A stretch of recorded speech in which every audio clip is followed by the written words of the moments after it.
Oh, he pops inside that? Okay, well then...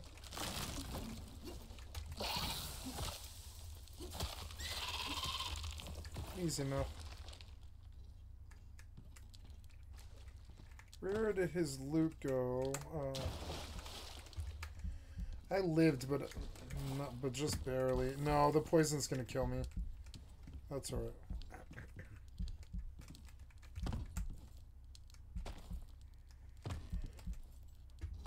Maybe. I don't know. What's the crafting of... I like this game actually a lot. When it's not, like, melting your house against your will. Oxide, salt, and bone.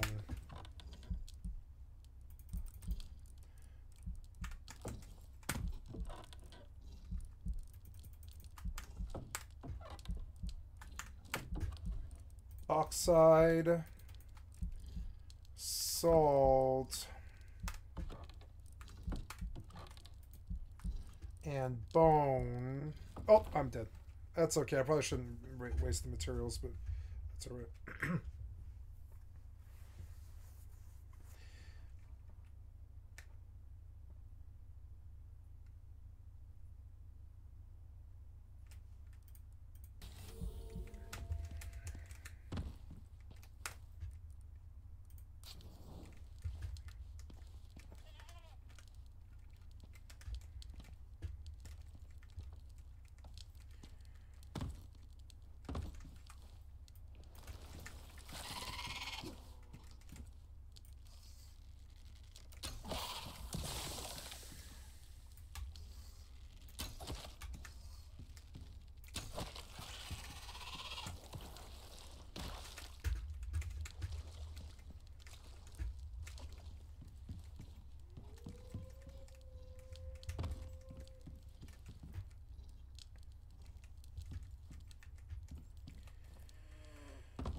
If I rest, will I get health back?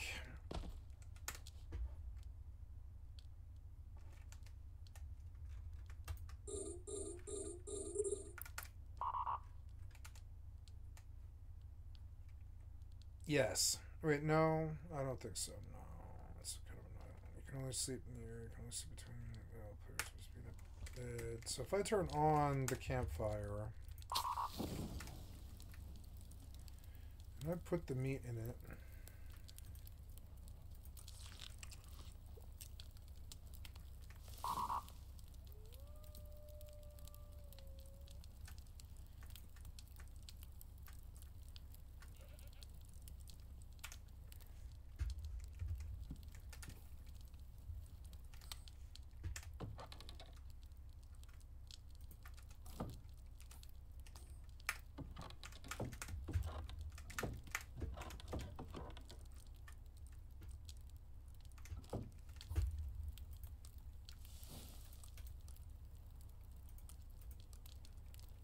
The capacitor is empty. Oops.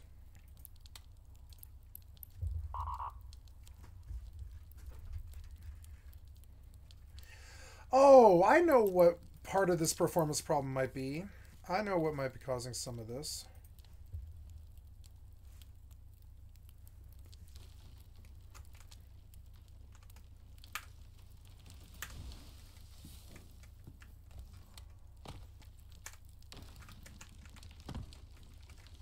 Oh no, it's winds. I was like, what the hell is that sound?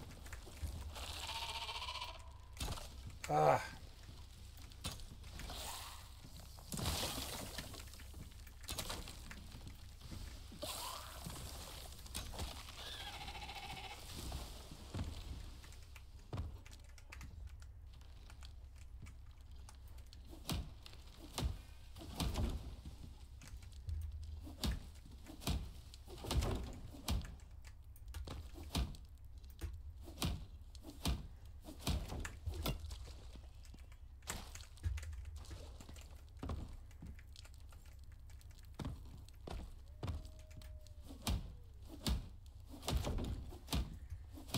Much easier to deal with. These ones aren't even taking damage, it's only those.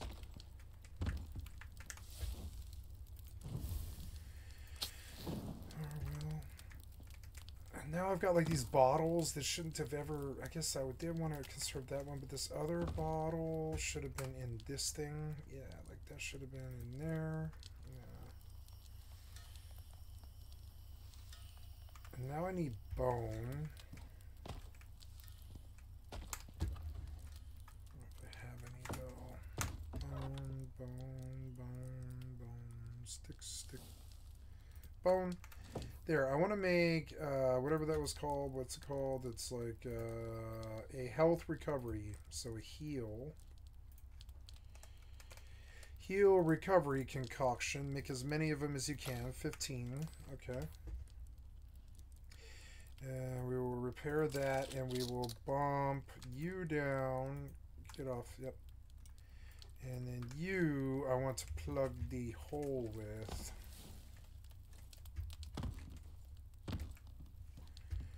Yeah, this hole I want plugged. Yes, right here too. Like as high as it'll go. Yep. Wall.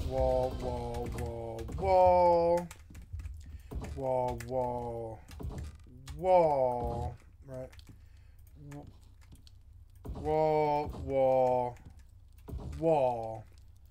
Wall. Right. Then, when we want to leave,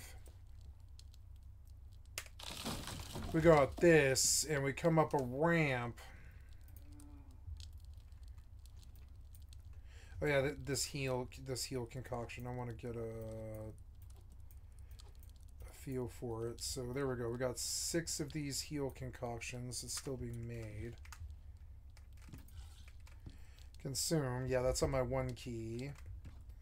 Yes, that did begin to give me 100 health when consumed. Yeah, so cool. I'm getting a feel for the game. Now I need like 10 of these. Yeah, those 10 of those wall beams. 6 of them should maybe do. Yeah, give those to me and I'll go chop more trees soon.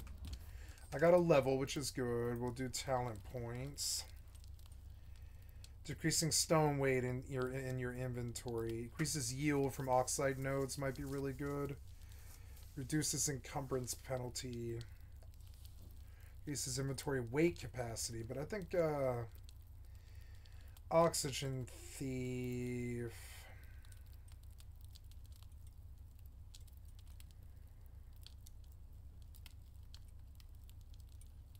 Oh yeah, you were supposed to load this and you didn't.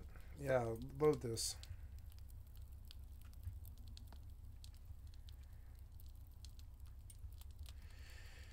Yes, all that's good, except... Oh, DSR factors are on, and we don't know why. Why are DSR factors on? No wonder. No wonder. I was like, why is this performance so fucking terrible?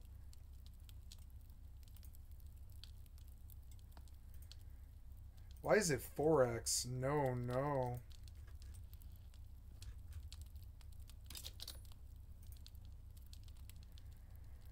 I don't know why I did that. Oh, I didn't even come in this menu. It just auto set it. No wonder.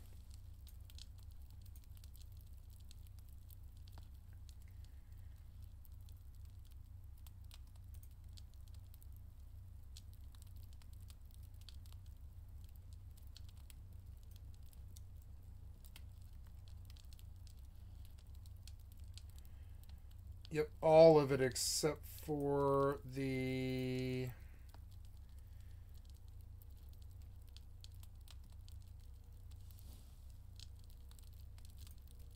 no, actually I want power, but the preferred refresh rate.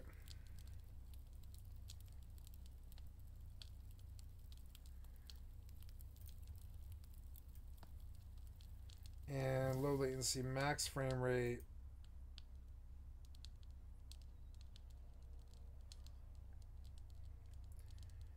Max frame rate should be 120.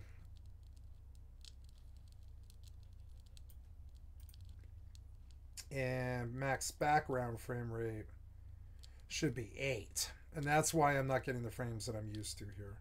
On, drop it down. Can we do it to 8? Just 8 FPS? Nope, out of the range. Okay, 20 FPS is fine, yeah. Drop it down, apply. This might crash my stream, and I'm sorry if it does. But no, I don't think it should.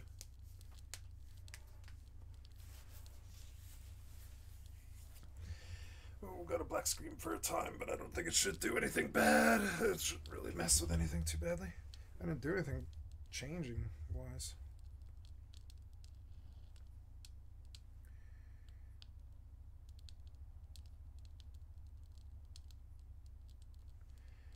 Yeah, there we are. Okay, I didn't lose my stream. Yay! It wasn't bad. That is good. Yeah, oh, that was good. Yeah, that's good. And so, close it. We're set. Now come back here.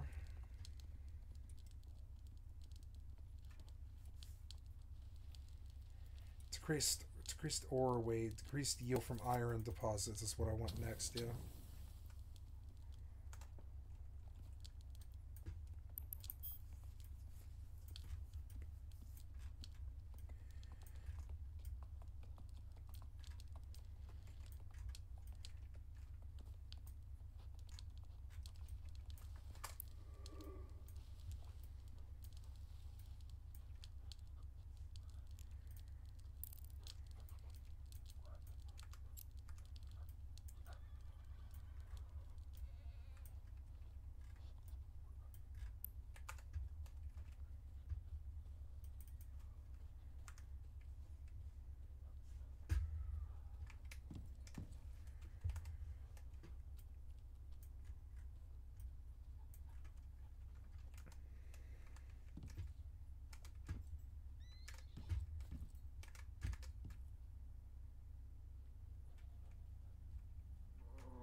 Do we need to make these? It's like fiber.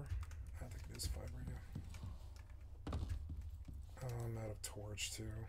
And I don't think I have any sulfur. Sulfur. There's gold ore, but I need sulfur, which would be in.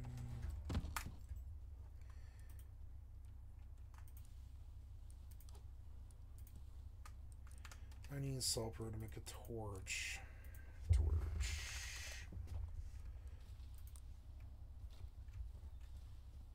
Stick and fiber. Okay. Stick. Oh, that was leather.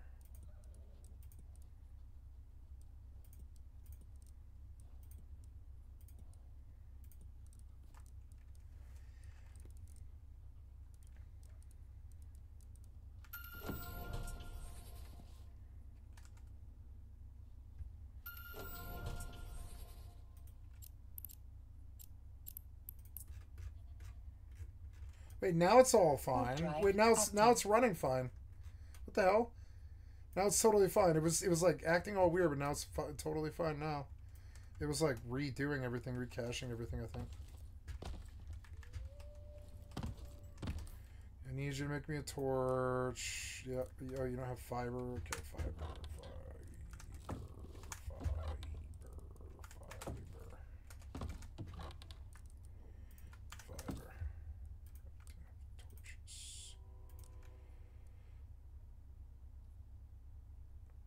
Docking permission requested. Docking request accepted.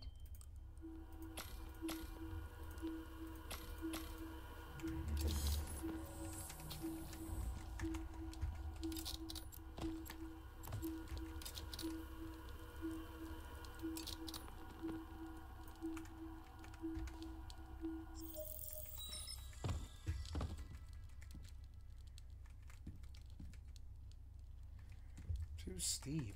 What the hell?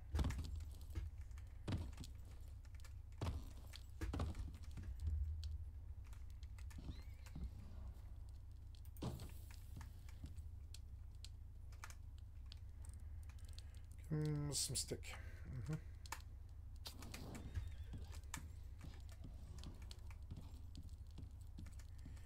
I'll put these way over here to light up these guys. Yeah.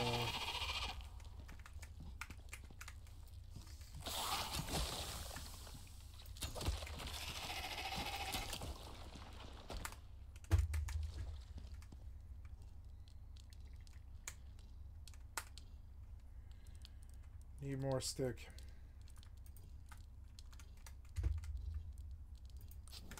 There, now I can see the worms better without having to like aim better. What time is it now? It's like 6 p.m. I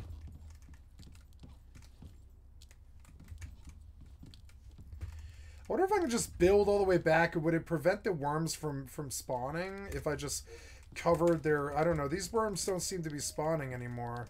I wonder if I were to just cover this whole cave, if the worms would even bother spawning. Ooh, is that iron? It is iron ore.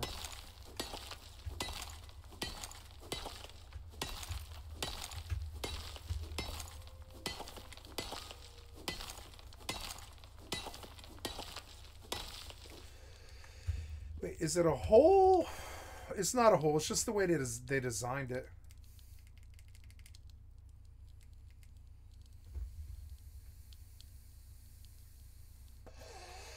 Let's go chop some... I need all of that so it respawns. Is that all of it? Yeah, I think it was.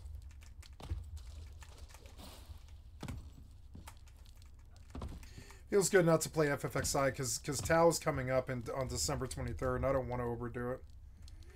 Now, what does this thing do to me? What does this do? Does it fill bottles? No, it doesn't.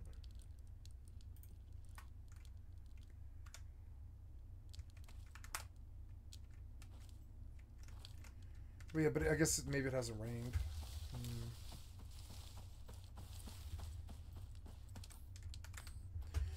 As I go down to the river to put a water filter, worrying about that good old way. Na na na, down to the river to pray. Oh, brothers, let's go down, come on down. Oh, sisters, let's go down to the river to pray. As I go down to the river to pray, worrying about that good old way. Yeah, seems good. What's that? It is something I need to make a shovel for. It's a sulfur deposit. I need to put this thing in the water. 8. Colliding? What do you mean colliding? What do you mean colliding with what? Colliding with what? Colliding with what? What do you mean it's not colliding with anything?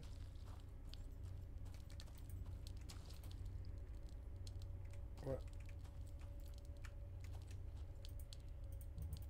Colliding with what? Oh, there we go. Oh, because it's got to be out further? I see. It's got to be out further. I see. Okay. I get it. I get it now. Okay, so you need charcoal, which I thought I brought, but maybe I didn't. I guess I didn't. I didn't bring charcoal for this thing. Requires fuel. Yeah, I'll have to run back. That's alright.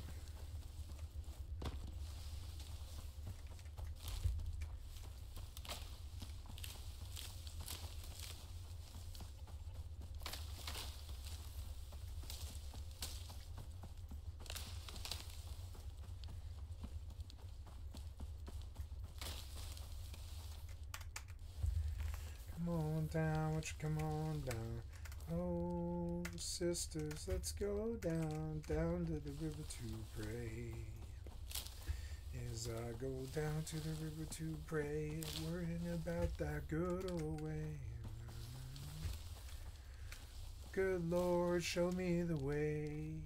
Oh, mother, let's go down, come on down.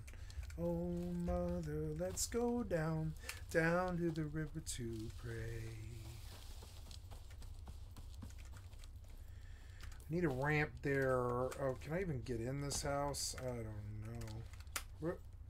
Yes, I can. It's a jump entry from rock to there, but it keeps them from getting in, which is very good. Add 2 stacks. Add 2 stacks. Add 2 stacks. Put a lot more in there. Yep, more.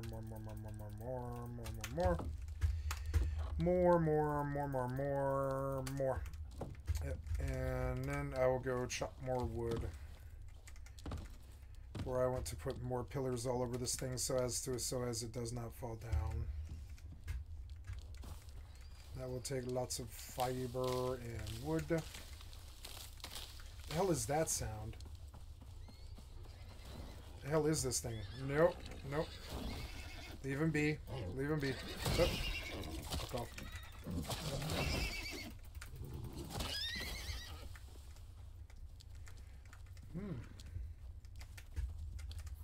Do I have any corn for them? I might. I could just go pick corn.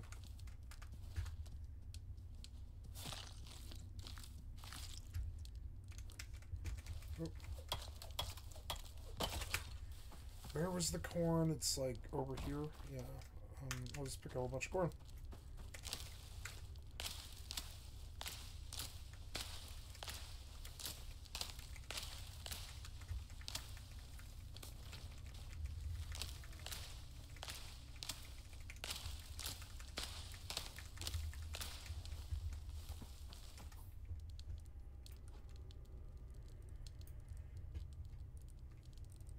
I gotta get charcoal.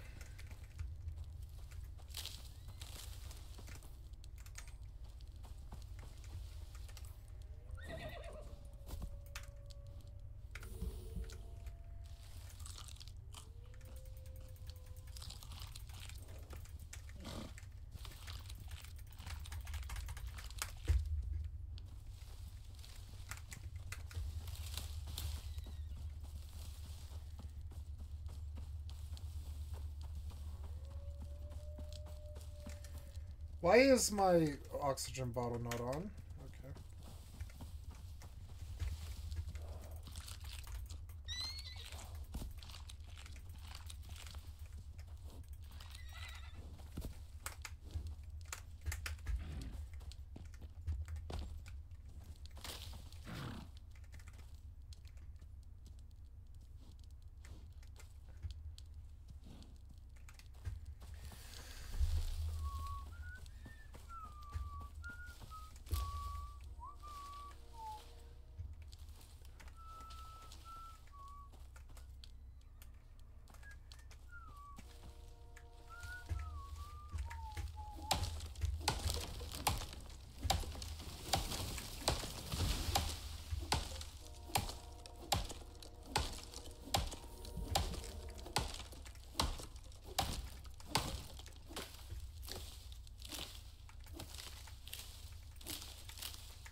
why has the attitude overall in terms of governance changed so dynamically and so dramatically? I think there's probably a bunch of different reasons for it, right? I mean, it's not like one reason, but I don't think that are we trying to imply that it's like American imperialism and interventionism that's caused this to happen? Is that kind of like where you're going with No, this? I am saying that. America not only directly armed. Yeah.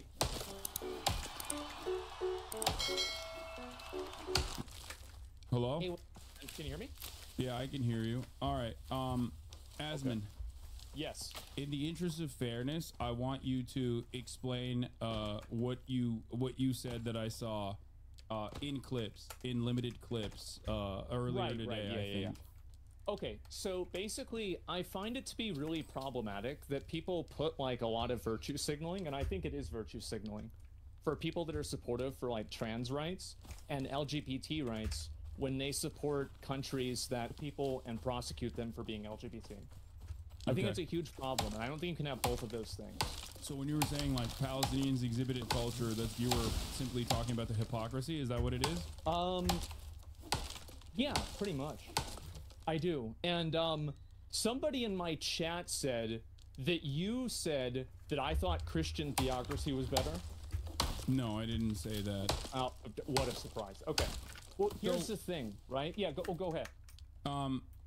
I want you to like fully explain, because I want to understand everything that you mean beyond the hypocrisy, because like the hypocrisy version, or the hypocrisy in and of itself, is one thing that we can address. It's a super simple concept. Well, but how I do you think there's always a broader point beyond hypocrisy, because online hypocrisy in and of itself, or even the invocation of hypocrisy or perceived hypocrisy, is seemingly a more damaging thing than like actual material harm, right?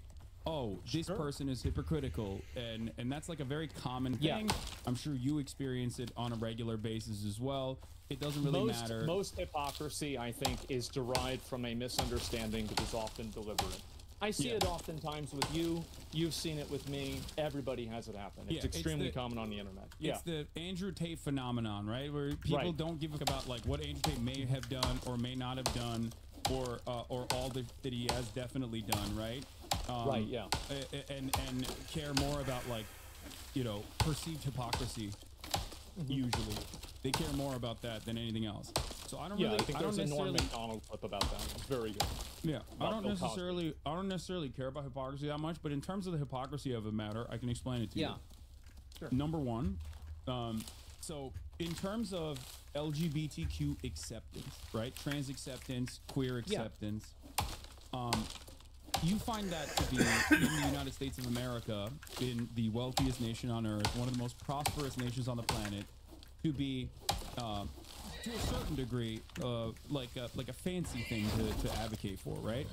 I don't think that you have to be rich to advocate for LGBT acceptance. No, that's not what I'm saying.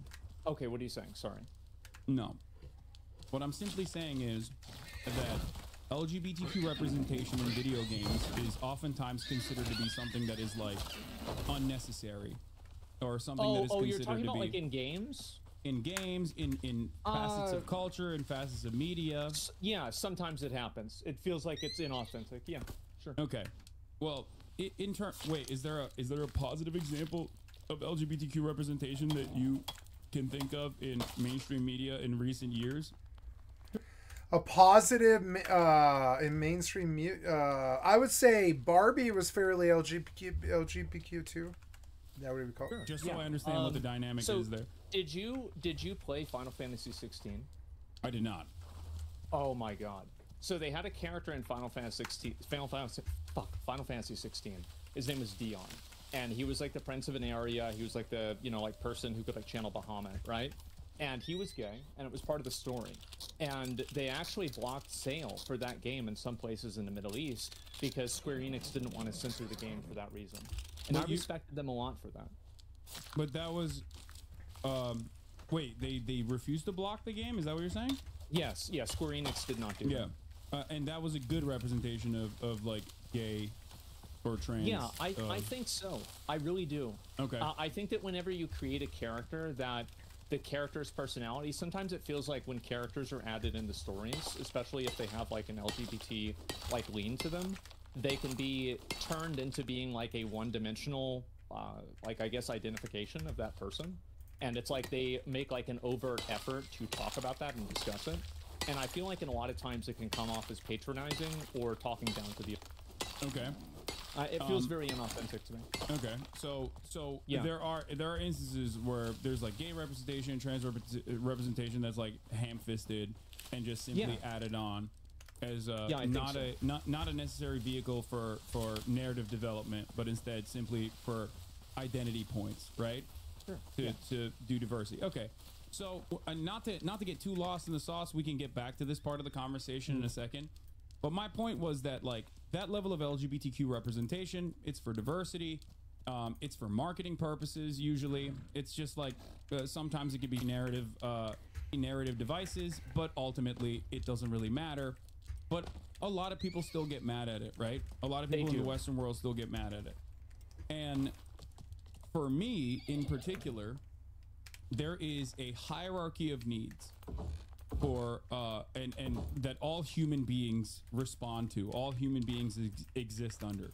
Is this like a Maslow's hierarchy of needs, or is this like something else? Maslow's hierarchy of needs is appropriate, but like there's a higher standard, because the Maslow's hierarchy of needs usually is under the confines of like at least a developed country, where a developed country that is not constantly being or victims of like colonial occupation.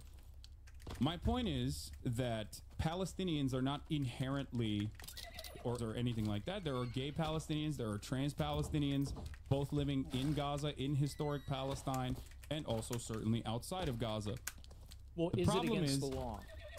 The problem is there is no time or space or opportunity for them to engage in queer liberation, let alone, you know, advocate for more representation in their artworks, for example, when they're too busy being destroyed and ethnically displaced for 76 years under an apartheid regime that is a settler colonial occupation. Okay, real quick, you don't think that I support Israel, do you?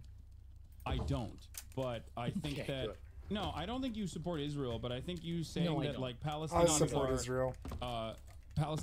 are immoral or evil or have an evil culture or is not only ahistorical. They've been our friends for a long time. I do think that. Yeah, I mean, I think you're wrong. I don't know, man. Like, how can you be in support of a culture that tells people that they can't be who they want to be? Like, I mean, really, I mean, if I was advocating for what the laws were there, I would get banned for, how's that acceptable? Yeah, I think you are misunderstanding what their culture is, what the Palestinian culture is, and you're also not setting the standard under the material conditions in which they exist. I don't think that you can do that. So there are a number of other countries. For example. Okay, let me go after this. Okay, you go ahead. But I will give you more historically appropriate points in a second. So basically, the reason why I don't like what they do is because it's based off of a religious theocracy. And so you can look at other religious theocracies in other countries that aren't being... And the one commonality that they have is that they all suppress people's identity and they express their freedom of expression. And I think that any culture and any type of government that is derivative of a religion is fundamentally... I think this is true with any book. It's true with Judaism. It's true with Christianity. It's true with Islam. It's true with Hinduism. I think it's true with anything. And I find it to be very problematic that we're using these books as a guideline for like how to make laws, when these books actively encourage people for different types of identities. And obviously, like, I understand that there's like a huge spectrum of people that are part of any culture. There's people that are way more progressive, people that are way less progressive. But what I see is that I see countries that have laws that haven't been right. You look at like Saudi Arabia or like Dubai. A lot of these other countries still have the same types of expressions or same type of restrictions on the expression for LGBT. And I find that to be problematic. And And I think that you could I want to make sure that this is very clear, because like, I don't want you to think that this is something that's like oh, the brown people over there are wrong. I would say the exact same thing for us, you know, like the church, you know, like Christianity. Like if you look at, for example, like Salem witch trials, it's disgusting. It's horrible. So all I'm saying is that I think that there is a standard that's being applied, and I don't really understand how that's defensible at all. I don't like, and that's what doesn't make sense to me. Is It's that, not. Like, okay, it's well, go not. ahead. Yeah, go ahead. But here's the problem. Okay. It's not defensible, but I think most people, including like the gay Palestinians or queer Palestinians or queer Lebanese people, understand that there is no room for advocating for civil liberties in your own domestic policies when you are escaping campaigns. So, I see your point, so but do you see my point? Reason, this is the reason why so many of these countries, whether it be Iran, whether it be Afghanistan, whether it be Egypt, or many of these places that were far more liberal from Western standards, from the Western understanding of like social liberalism, multiple decades ago, before Western intervention, are no longer as socially liberal as they once were. Because you're talking about like the 1917 Iran thing, basically? Not 1917, but yes, circa 1979, excuse me. Yes, sorry. And when you look at the history of these countries, and not to say that like I don't personally think that Saudi Arabia deserves to be annihilated for having a religious theocracy. I don't personally think Israel deserves to be annihilated for operating within. I don't think anybody should be annihilated. But still maintaining a religious theocracy that is baked into now their constitution. Do you think that I support that? No, I don't think you support that either. Okay. But well, in terms of the Palestinians, I think the quote was that cultures deserve to be wiped out. Oh, I don't know about that. I feel like anytime your people based off of anything like that, I don't think that Israel or America or anybody has the right to come in and tell Palestine how to live and for them like what they're supposed to do, right? I'm not trying to tell them what to do, but if you want me to accept their culture as being equivalent to ours, I won't do that. Okay. And I do think that it's worse. Okay, but culture, you understand that culture changes throughout time, and it is directly a consequence of like how people or what people are experiencing. In the United States of America, we're evidence of that. We're evidence of that because like we're much farther along. So do you think like I don't think you would agree that places makes them more tolerant to absolutely not. Yeah. Okay. And I don't think that you think that like America, for example, circa 2013 when gay marriage was we're not gonna the gay into them. I understand that. Okay. You're totally right. Okay. So yeah. In terms of some of your statements, like not only I think you're wrong on the history of queer culture in Arab countries, in Muslim nations in general. I'll give you one example. The Ottoman Empire actually decriminalized homosexuality in the Tanzimat era. I think it was like 18th century. And before then, it was not even like a problem. It was never an issue. Far before Western nations ever actually decriminalized or made it legal to be gay. And this is oftentimes a not really mentioned aspect of the Muslim world or Muslim culture or the Arab history, the region's history at all. Most people don't know this, and it's like genuinely shocking to them. You might maybe even be shocked to find out that the Ottoman Empire, where Palestine was seen as a safe haven for Jews as they were escaping the Spanish Inquisition, for example, and many other pogroms that Jewish people experienced in, especially in Western and Eastern Europe. The Ottoman Empire in the MENA region, all the way that spans to Morocco, was seen as a safe haven and safe harbor for Jews, where they were allowed to coexist in far better conditions under Islamic rule, technically. That was far more tolerant. I would go even farther than you are. I think that back then it wasn't just the fact that they were accepting of gay. I think that they were way more scientifically oriented. They were way more focused on learning and mathematics. I think that's evidently true. I don't think anybody would say the Ottoman Empire was or anything like that. I think they were very progressive for their time. It's not even a question. So I totally agree with you. But things have changed in the region since then. They sure have. So what do you think is the difference there? Like, what do you think has happened in the hundreds of years that have passed, that have gone by, or especially in the last 100 years? Why has the attitude overall in terms of governance changed so dynamically and so dramatically? I think there's probably a bunch of different reasons for it, right? I mean, it's not like one reason, but I don't think that are we trying to imply that it's like American imperialism and interventionism that's caused this to happen? Is that kind of like absolutely. where you're going with this? No, I am saying that. Yeah. America not only directly armed and radicalized fundamentalists in the region, including but not limited to Afghanistan, for example, with the Mujahideen, because they were seen as like a fighting force that they could use against the communist adjacent Afghan government or the USSR, inevitably, when the USSR did invade.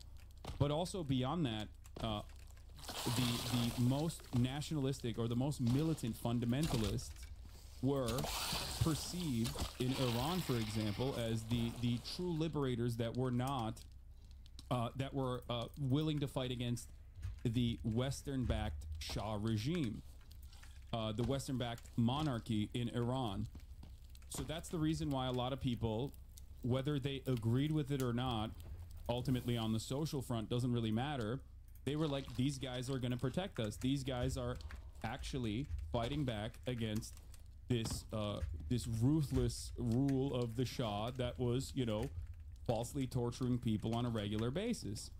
Okay, so that's if usually if how your argument is that, well, how do you reconcile that with the fact that there are other countries like Saudi Arabia, for example, that don't have that history but still have the same laws?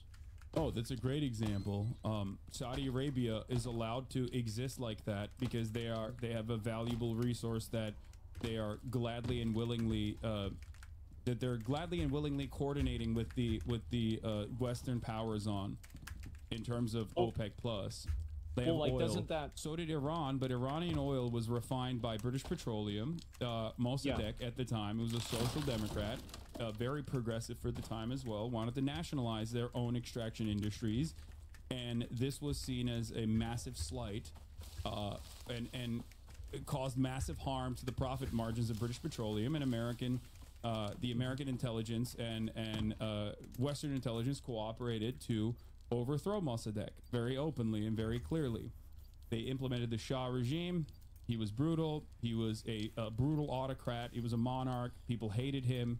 And at the end of the day, it was the Islamic Revolution and the fundamentalist forces that were the most successful in terms of fighting back against the Shah. That's the reason why they overtook the country and have been dominating the nation ever since. There are plenty of gay and trans people. By the way, Iran is actually weirdly very pro-trans, but I'm sure that you probably didn't know that. They're very homophobic, but they are very pro-trans. A lot of cultures are actually very pro-trans, way more than the United States of America. Maybe to a fault at times, like Iran, when they do forcible gender.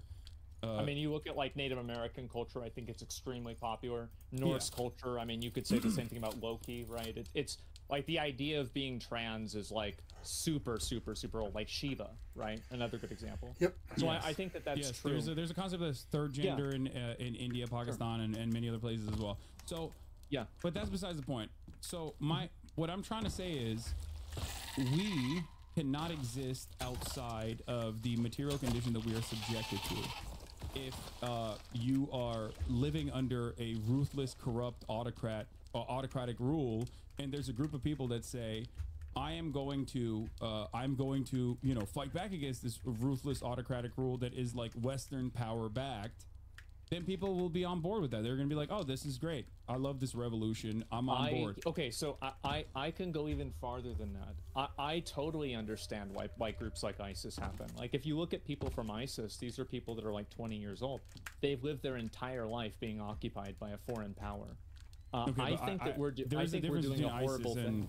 And Iran, Sure. though, like, I hope you understand that, right? And just like there's a difference between ISIS and Hamas and all these other, like, I'm just giving you an example. I'm giving you an example of, like, so I think extremist groups are created. So you got a lot of heat. You got a lot of hate. One of your most popular, biggest hits was that America deserved 9/11. Remember that? Yes. Bad day. Bad day.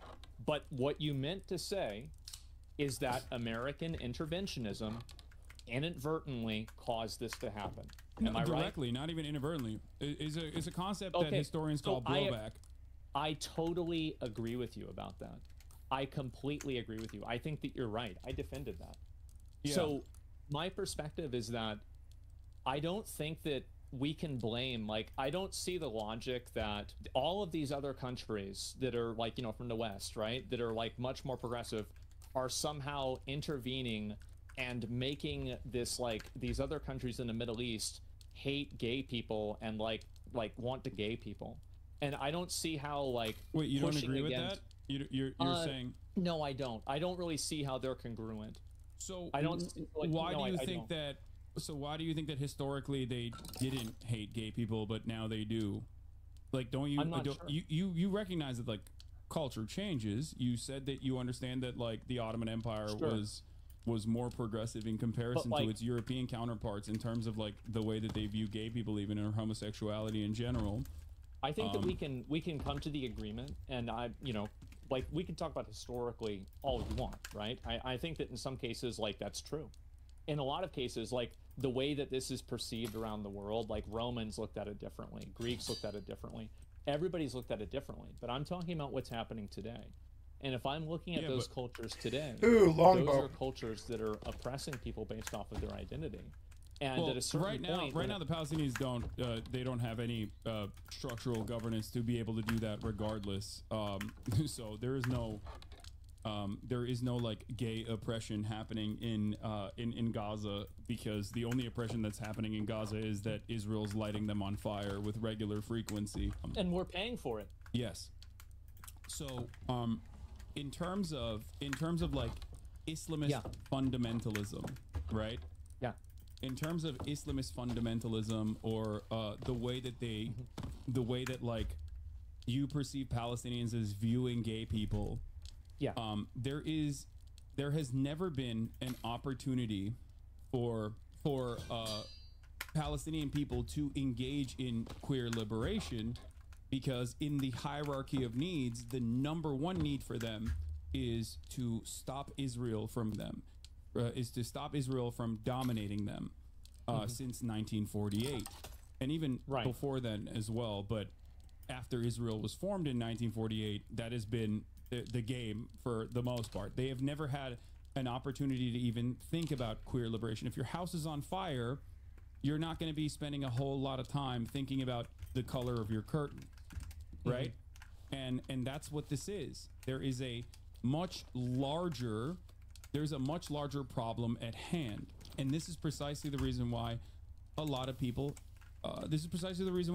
actually never fully comprehend this. But a lot of leftists in the Western world do understand that intersectionality, and regardless of, like, the perceived queer phobia from Palestinians and Palestinian governance, they still, of course, offer solidarity.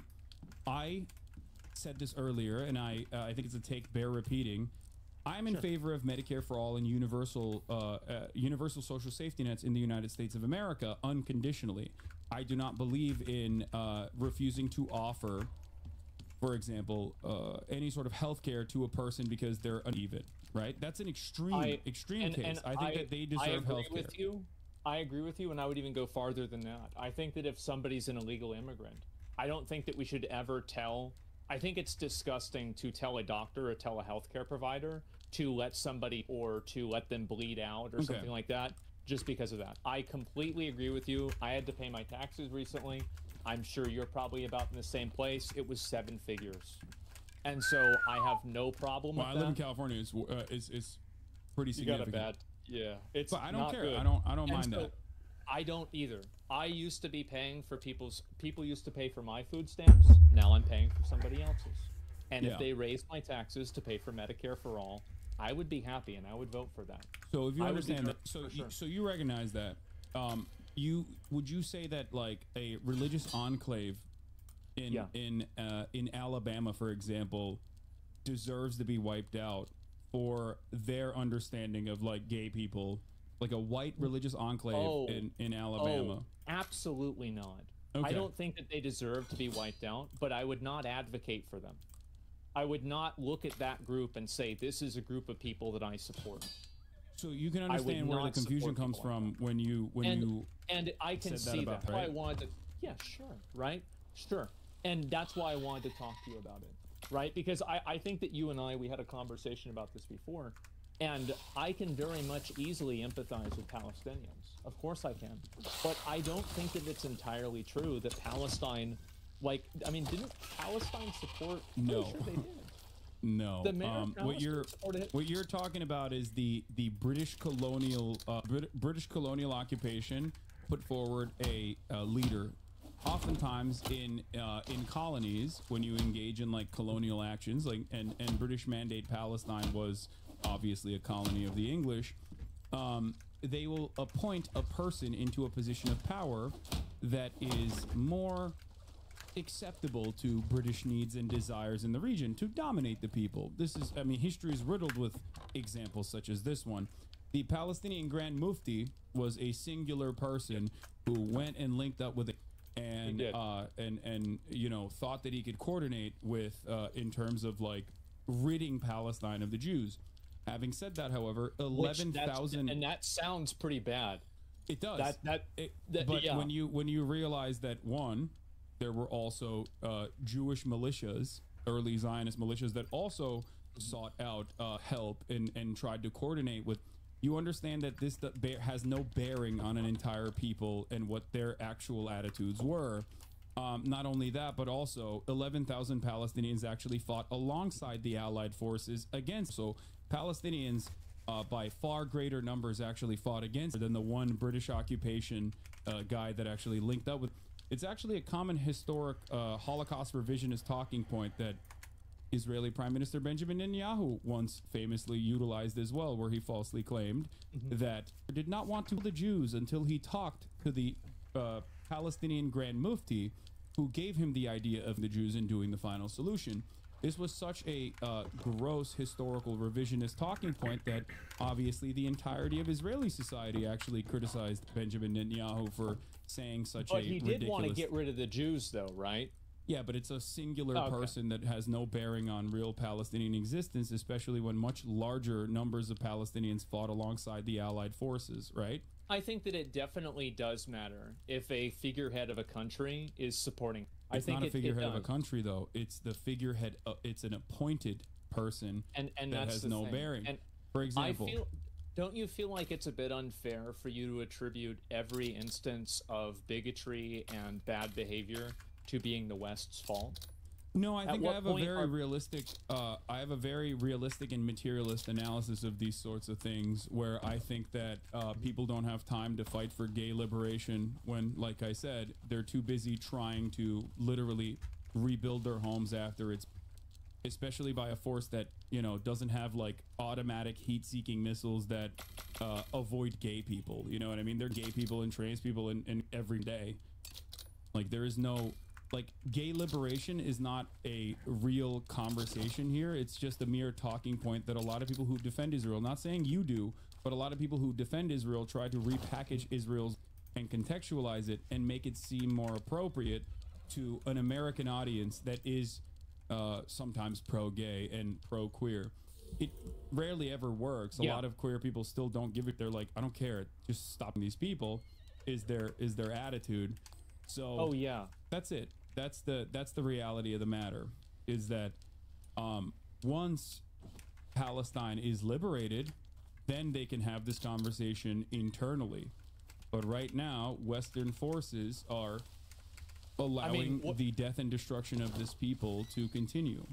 what do you think the odds are that after this stops happening, that the Palestinians are going to get together and say that it's okay to be gay?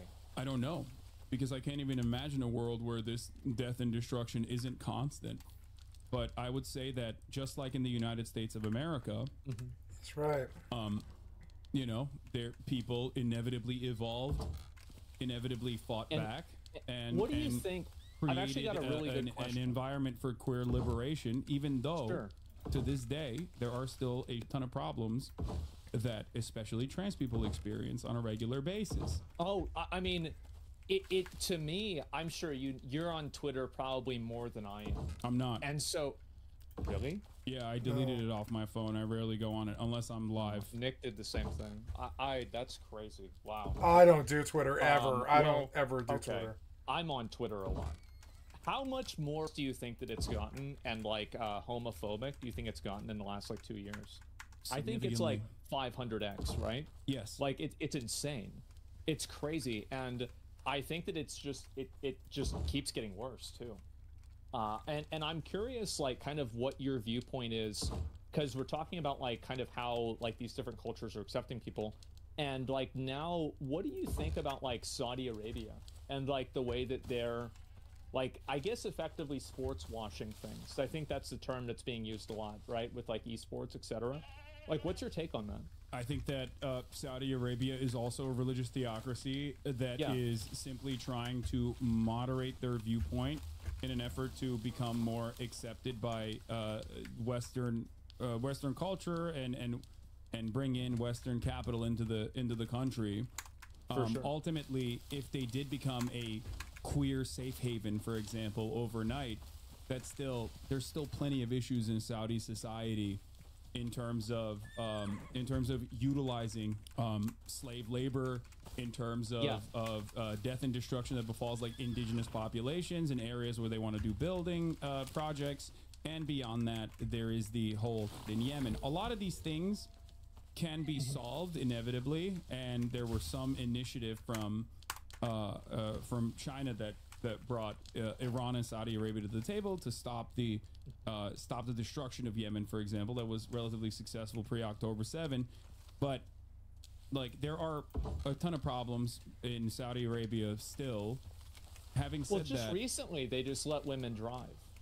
Yes. Very recently. Yeah. Yes. No, a lot of the things that people who use this kind of sentiment against Palestinians oftentimes will overlook Saudi Arabia or other Gulf states that have the exact same rules and restrictions. But once again, this is more so about allowing right-wing sentiment to fester and dominate a society. There are plenty of members in the Israeli Knesset, for example, that also don't want women to learn how to read and write. It's so bad. Like, absolutely, you're completely right. And there are plenty of people in America who feel similar ways as well. I've been hearing a lot of bad things about women being able to vote. Yes, some of those people gain more prominence in society as society becomes. Some of these people end up gaining more prominence in society, and slowly but surely they try to reorient society to their own desires.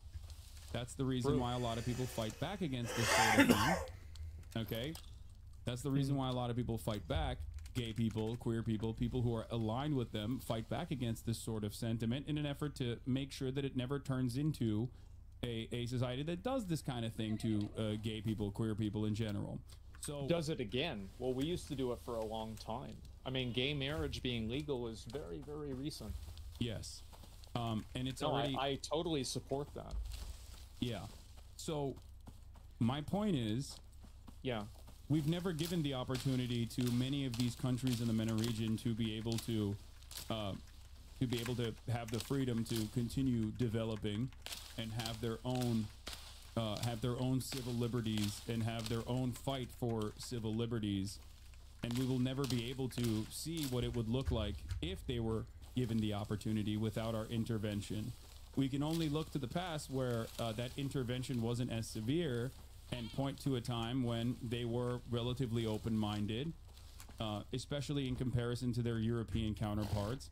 But the way that we see what they do, okay, is never translated to the way that we operate here in the United States of America. I think that dynamic stems from dehumanization of Arab people in general that is unfortunately all too commonplace in Western media and in Western society. I think it happens a lot. I mean, like, and obviously, like, after 9/11, I mean, I've, have a number of Arab friends, and they've told me it was a very, very bad time.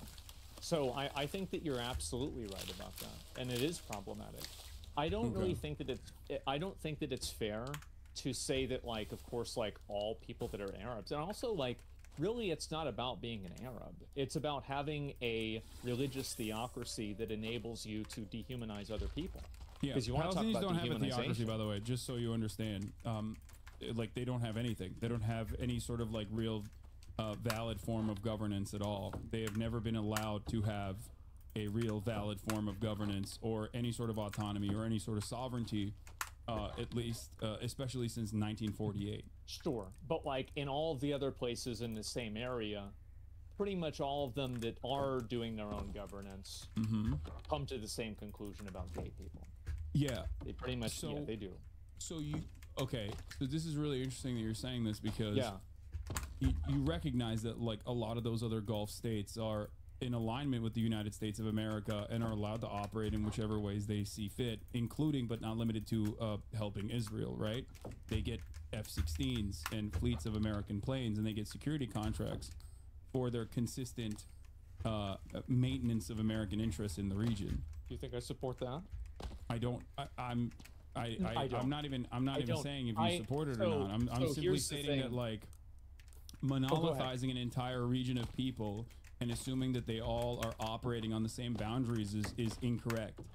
It would be akin to. There's always going to be people that are like that, but I also think that they do the same thing to gay people, in the same way that, like, you're looking at everybody and they actually will do it. It doesn't matter whether a gay person is a good person or not. If they're gay in that culture, they can lose their life. They can go to jail. They'll have their life completely ruined. Okay, you understand that there's a difference between a sovereign nation state that has been a monarchy that America has, like, funded and allowed to foster with whatever kind of autonomy, sometimes impunity, as a matter of fact, versus, like, the Palestinian population, though, right? I think that definitely there's a big difference, but what I'm saying is that I don't think that difference has been manifested. Like, the difference is that when you have a culture that is derivative off of a religion that I think is oppressive, and it hasn't been modernized, you have people that are using it as a tool to oppress other people. I do genuinely think that cultures that are built off of religions like that are, and I think that we've worked really hard to get away from that, and that work isn't done yet. I think it's still going on to this day, and it's disappointing for me because I've seen things go backwards a lot. I think in the last 2 years, they've gone backwards in a tremendous way. You see it on social media. I saw, like, there was something about how 21% of Gen Z had some good ideas. That's very concerning for me. It's extremely concerning. Yeah, I mean, it's a lack of education in America. It's really bad. But once again, like, what you're doing is something that I see a lot, which is a conflation of conservatism and reactionary ideals with members of an entire religion. So in the United States of America, right, you have really, really freakish religious guys, right? You have people who want basically the same governance that the Taliban has over Afghanistan, but in the United States of America. Like, there are people like that. I think they've got a lot in common. Yeah, they do. So, I think it's 9 out of 10. But then in the United States of America, I'm sure you know plenty of religious people who are very tolerant, even if not literally pro-gay and pro-trans. Even there are non-denominational Christian churches, for example, that are. We've seen a lot of that, and I would apply. I want to make sure that, like, because I think a lot of times in conversations like this, there becomes, like, this othering of, like, like Arabs or like Islam, I don't really see that as an othering.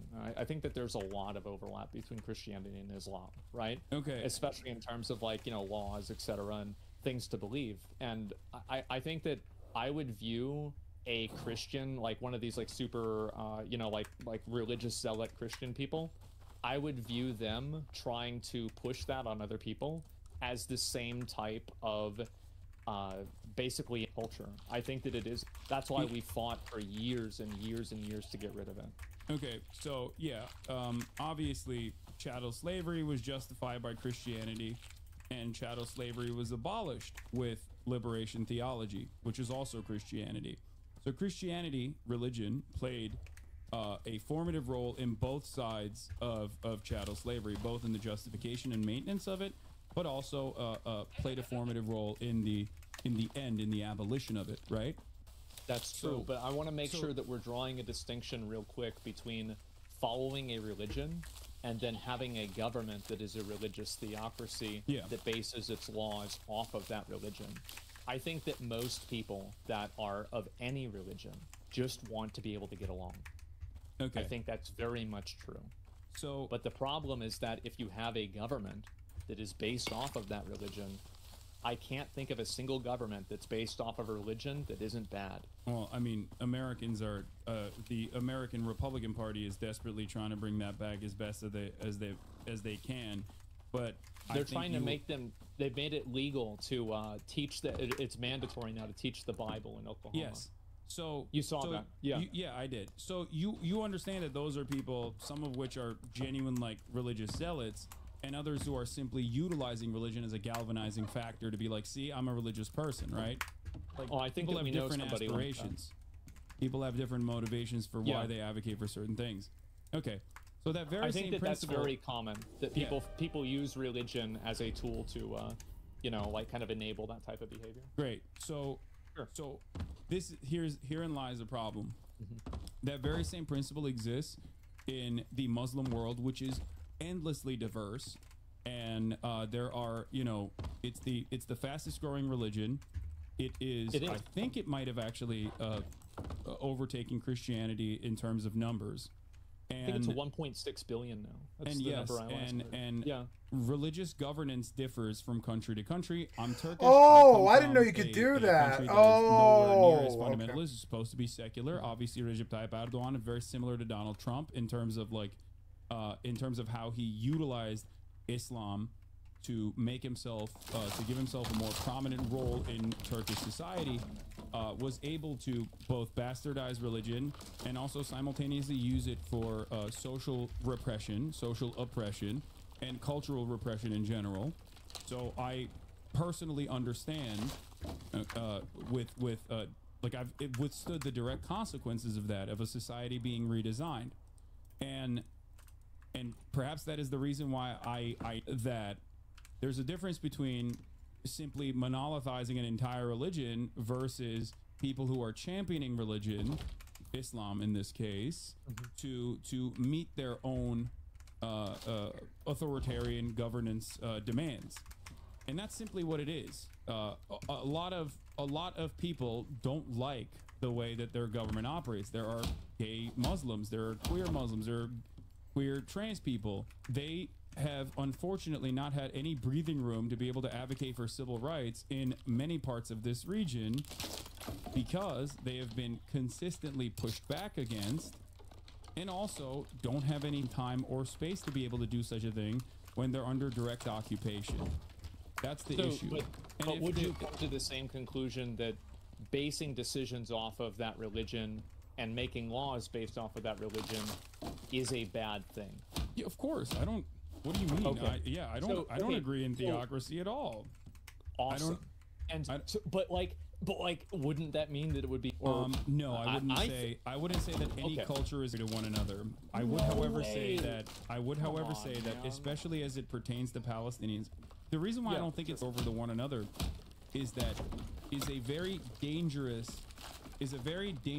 and treacherous language to utilize, especially when there are you know, hundreds of thousands of and wounded people that are in the crosshairs of Israeli.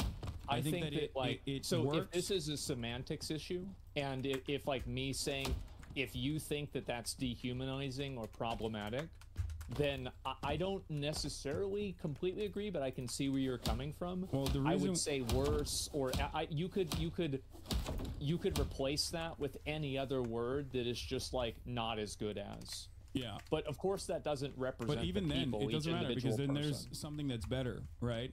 The problem is American culture or like American actions are not necessarily better.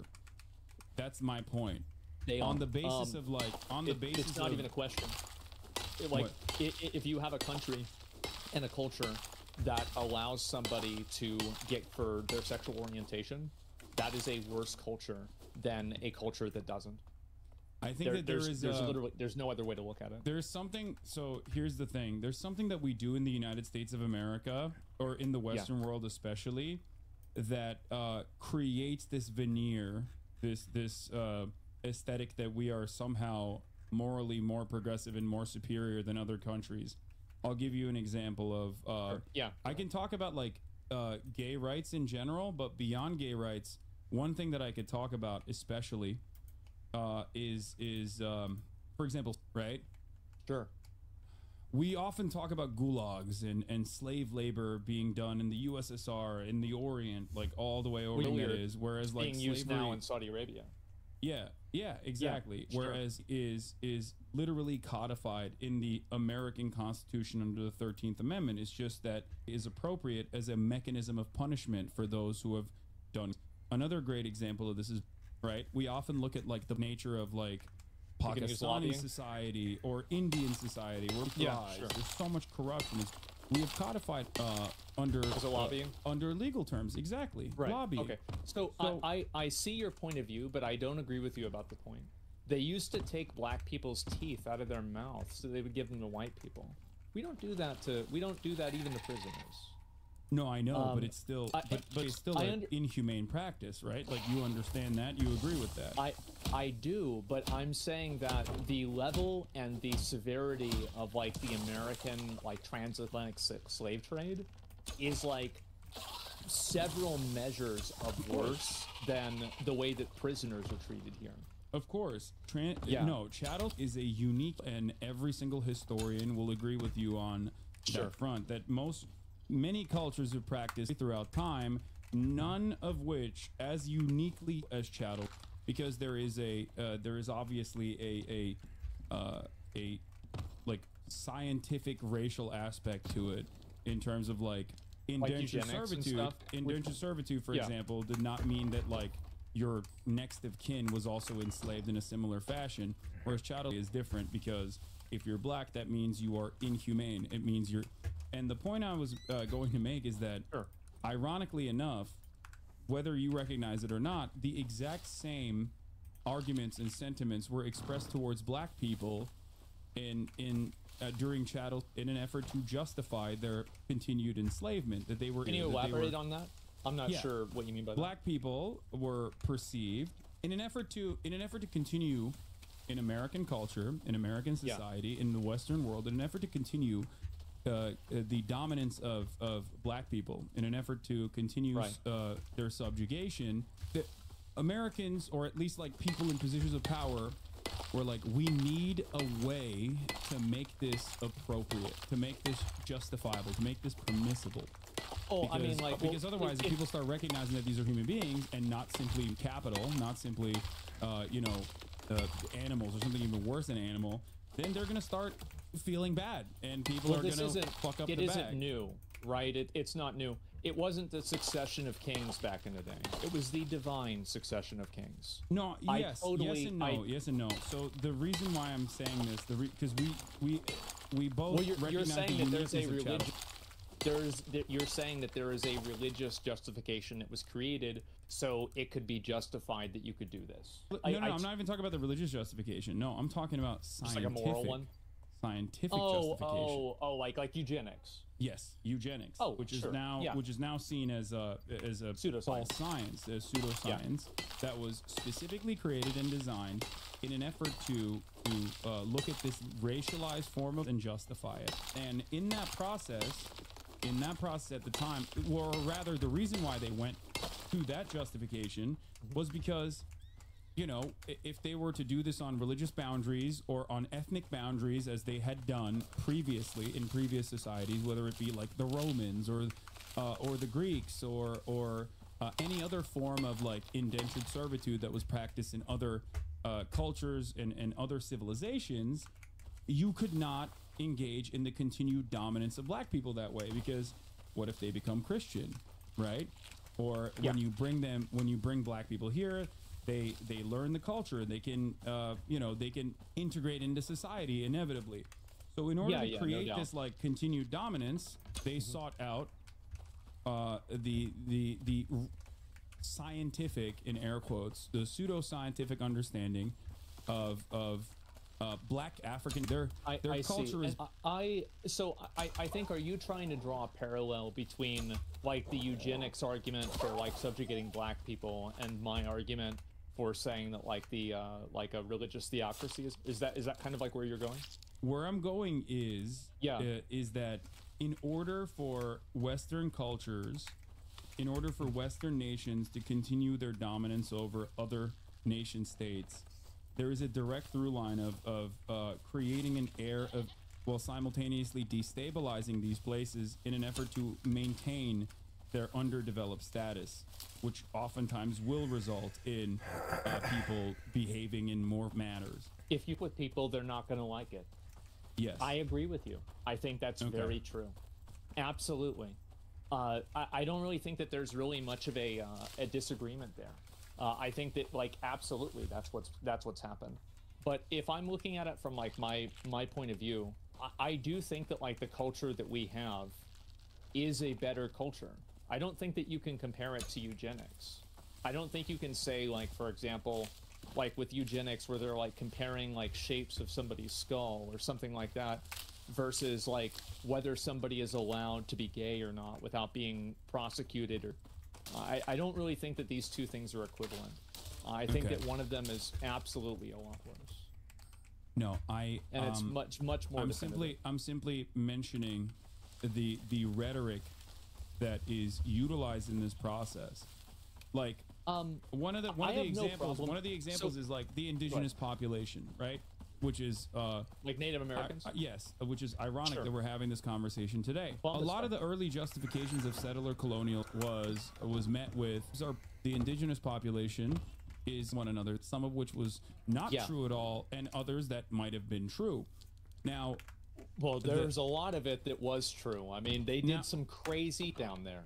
So ultimately, it still does not justify the inhumane and horrific practice of full scale, which is infinitely more than anything that you could basically say about the indigenous population, right?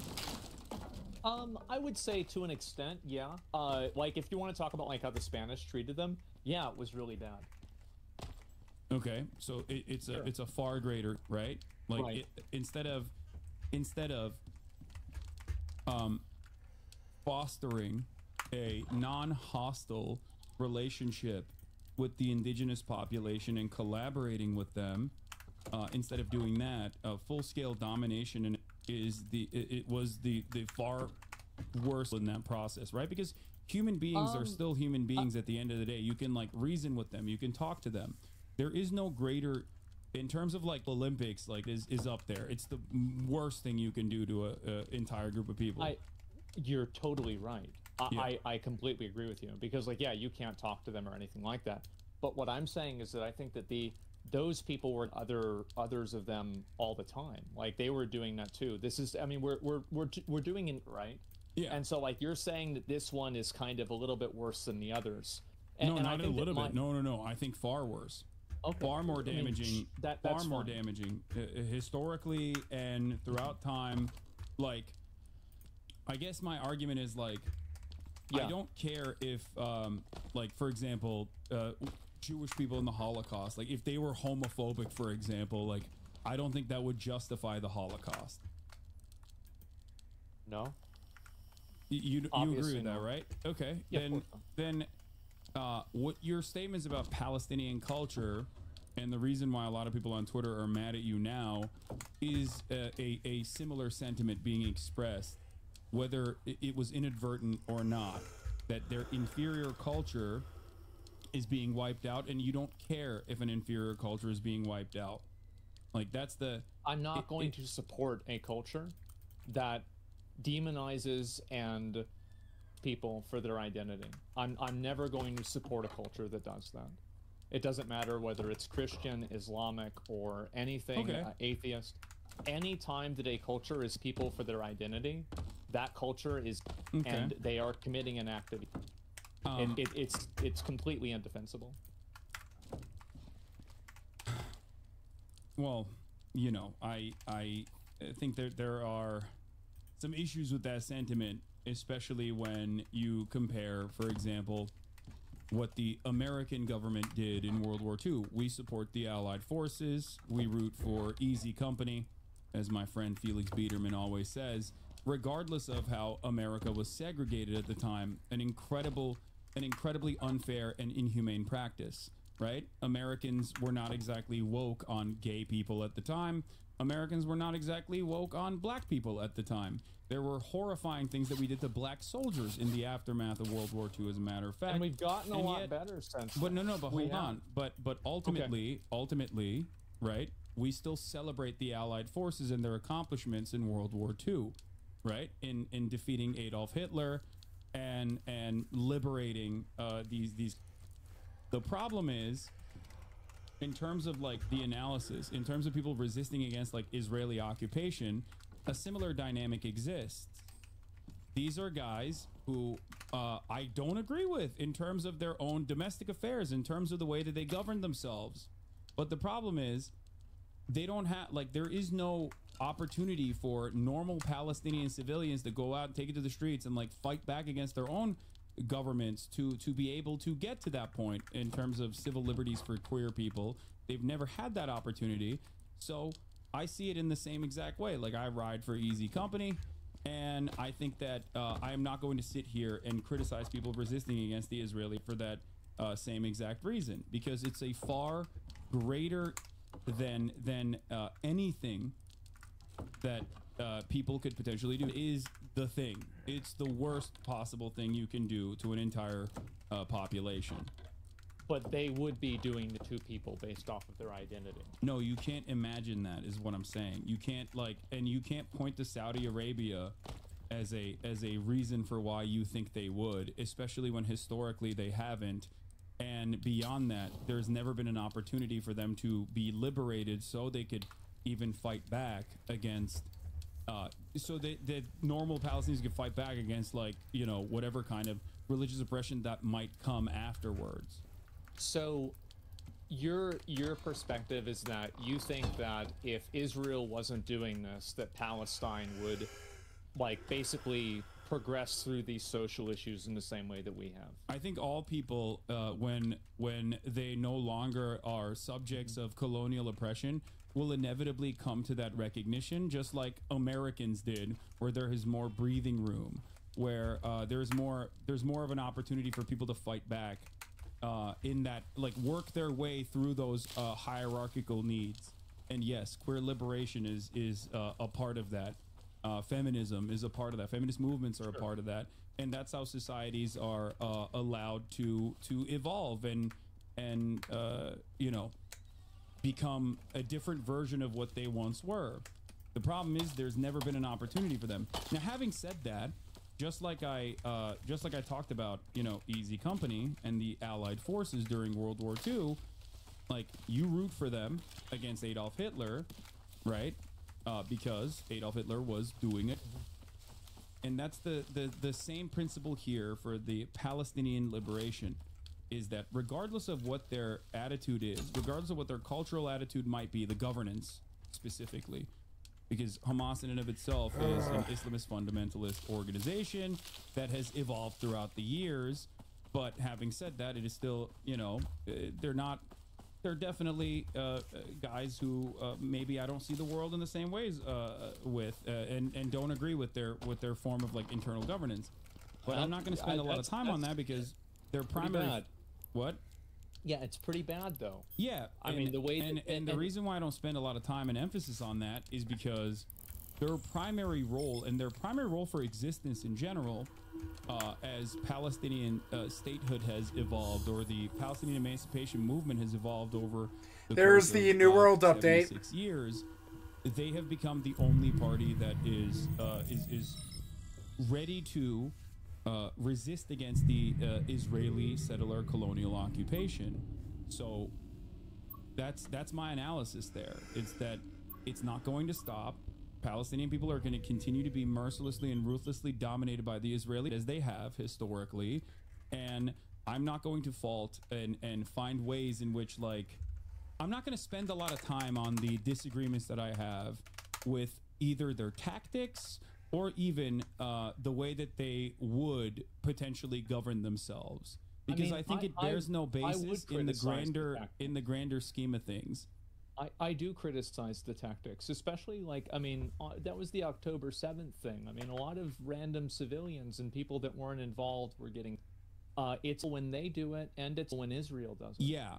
But again, I think that was a terrible you made a great statement. I have also condemned the death and destruction of civilians. But listen.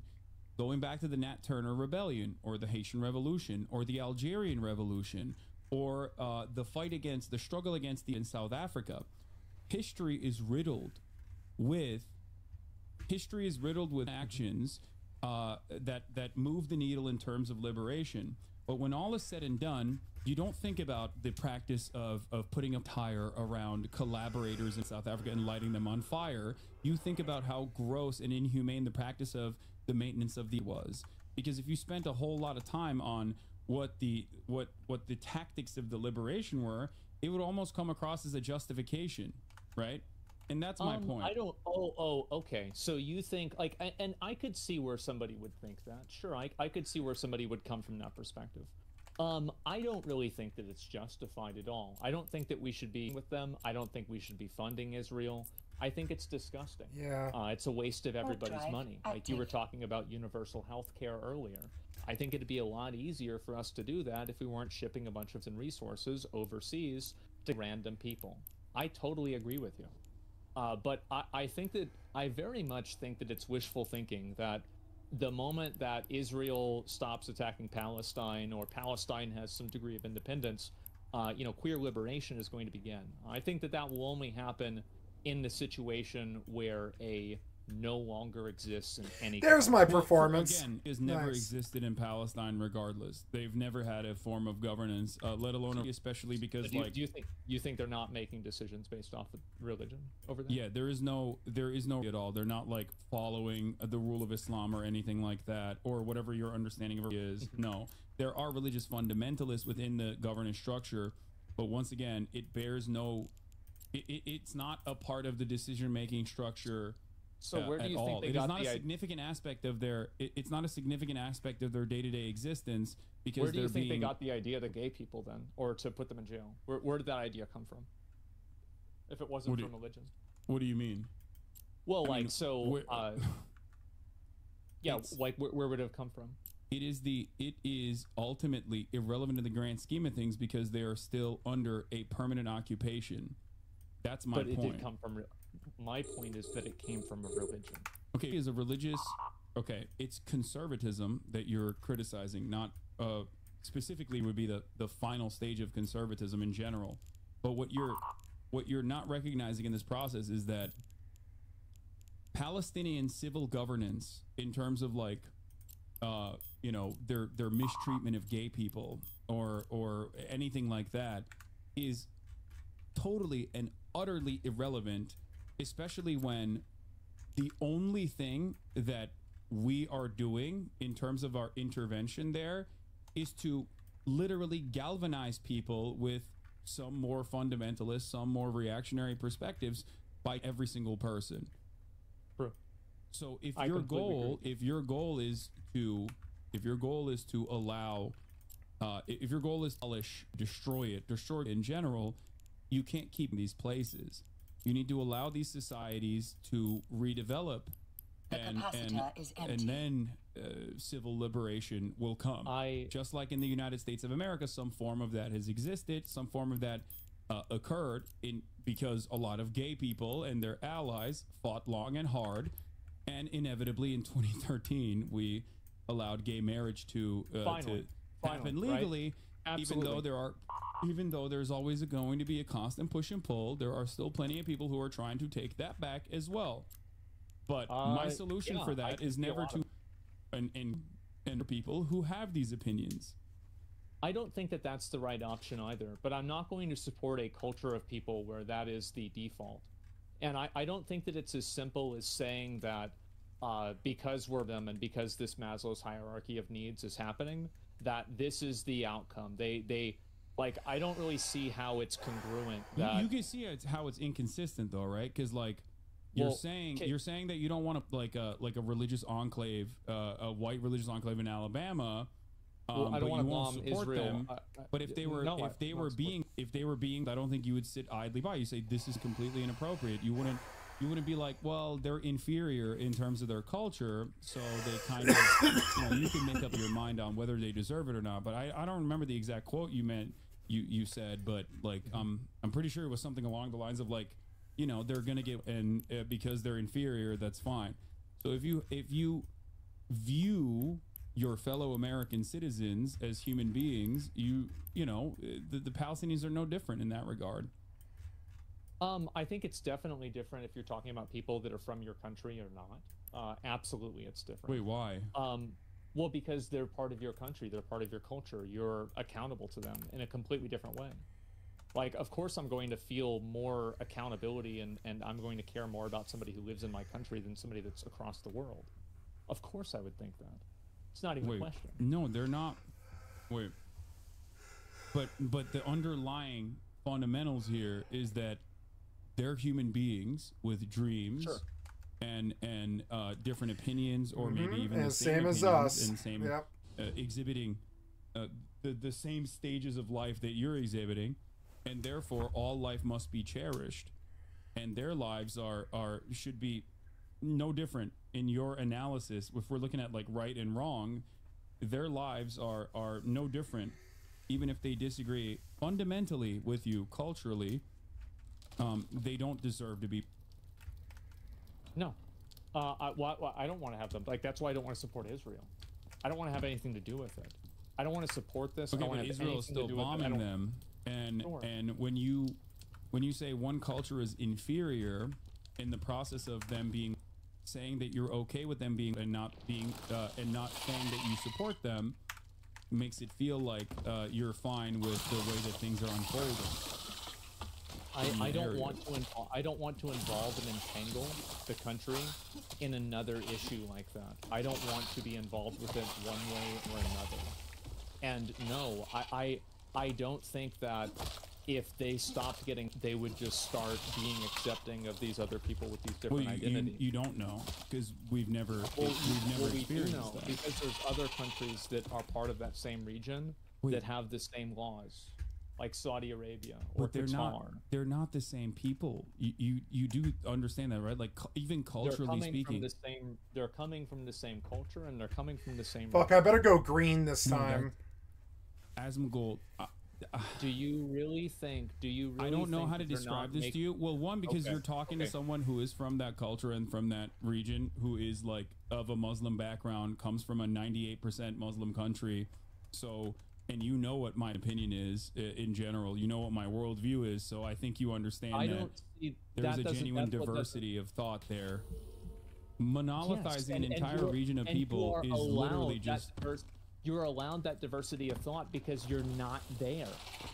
No, that's not true. There are plenty of Turkish people who fight back against the Turkish government currently, and Turkey was significantly more secular, many years ago, before the Erdogan regime came through, and utilized religion as a bastardized version of religion as a way to invoke social repression, Turkey is still far more modernized and far more tolerant than some of these counterparts that you're talking about. But ultimately, there is no like singular attitude that every single person from this region has. Just like there is no singular attitude in the United States of America. That's why I gave you the example of like Christians living in a white enclave in Alabama versus that exist in the region. They are not like there is no unified monolithic understanding within the Muslim world. That is not the case at all. And there have been plenty of initiatives to fight against social repression in these countries. It's just that it is virtually impossible to successfully implement these sorts of strategies when you're too busy worrying about like if America is going to do you or not. That's the point. Or if America props up. Dubai is worried about America then? Who? Dubai? Yeah. No, that Dubai is the other side of Dubai is the other side of the equation. That's the point. It's either you're worried about America, so you can't even engage in any sort of like initiative to fight back against your own government, or the American government is offering you so much security in terms of like the military that their repression is all but inevitable if you try to push back. The point, however, is that do you think that there are no homosexual people living in Dubai? Of course there are. It's more so that they are repressed and are unable to fight back because America has propped up these monarchs and giving them a ton of weapons to be able to continue dominating their own citizens.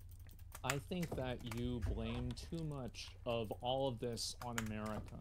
I think that America does play a role in this. Forget America. It doesn't matter. America is a catch-all term here. Like, Sure. It's whoever is like offering an opportunity to continue dominating their own population. If it wasn't America, it'd be a different country if they were doing the same thing. It just happens to be that it is America right now because it is the global hegemonic superpower. Sure. Yeah, no, I see what you're saying. I think that the big problem is that if you have a religion and you are basing your culture off of that religion, and that religion is used to oppress people, that type of culture is inferior. And whether that changes in the future, whether anything happens in the past, is irrelevant. At this current point, the way that they handle things is awful. It is absolutely there is no, but awful. also again, we have to both recognize that like Palestinians are not handling anything but just it right now. So there is no completely right. Okay, so when you recognize that, and you talk about the nature or the immoral nature of like Palestinian existence without analyzing it within the framework of 76 I never years said that it was. I never said that it was for their existence. I said that their behavior and the way that they treat people is bad. It's extremely bad. It's inferior to ours. It's not a real thing at all. No, because it's not. You said they were inferior. When I did. It is completely outside of the scope of Palestinians when they do not have any sort of sovereignty. I think you did use the term, if I'm not mistaken. But once again, well, the behavior is if barbaric. The people are not, obviously, right? I mean, like, of course, every person that lives in a country does not have the same viewpoints. But the country as an entity, or, you know, any sort of group of people as an entity, does have this viewpoint. Okay. And the U.S. used to have this viewpoint, too. Yeah, and in that time frame, if the United States was being mercilessly and ruthlessly by, I guess, an alien force that is like the power dynamic, the disproportionality of the power that like a nuclear armed militant state in the region that is backed by the hegemonic superpower America is incomprehensible from the perspective of Americans. So I have to use like an alien force with superior technology in this situation. If we were getting ruthlessly slaughtered by an alien force, I wouldn't give up if someone was or not. I'd be like, thank you for fighting against the alien force. That seems awesome that you're doing that. I would actually arm up side by side with my fellow Republican, rabid Christian sociopaths who try and protect me at home. And that's the point. I think that that's probably true to an extent, but there's not really an alien invasion. I mean, that's not even what's no, happening. I know. The only reason why I'm using that as a hypothetical is because there is no world power that represents that disproportionality that America and Israel present over an occupied territory of Palestinians that literally cannot even engage in regular foreign trade, and Israel dominates their life to such a degree that like they literally used to deny cookies from entering the strip or pasta from entering the strip, a practice that the Israeli Kojat authorities considered putting the Palestinians on a diet. That level of ruthless domination over the course of 76 years is probably going to harden you against the group that is dominating you, is probably going to make you hate the group that is dominating you. Sure, and it's but you're not righteous being and dominated correct by gay to hate people. them. You're not being dominated by gay people. You're not being dominated by transsexual people. What? Like, I totally agree that, yes, of course, like, it makes gay sense people and trans people, gay people and trans people are not a part of what I'm saying. I'm saying that the gay people and the trans people that are living under those conditions see Israel as a far larger problem in their existence than they do like Islamic fundamentalists, which hasn't even been like a real way that Palestinians will be able to govern themselves because they've never had. That's the point. And I talk to gay people in the region all the time. I talk to gay people in Lebanon. They have a similar opinion. It's not like Hezbollah is a fan of gay people in Lebanon. I've heard about that. Yes. Yeah, and yet they also view Israel as a far larger, far more consequential force than they do Hezbollah.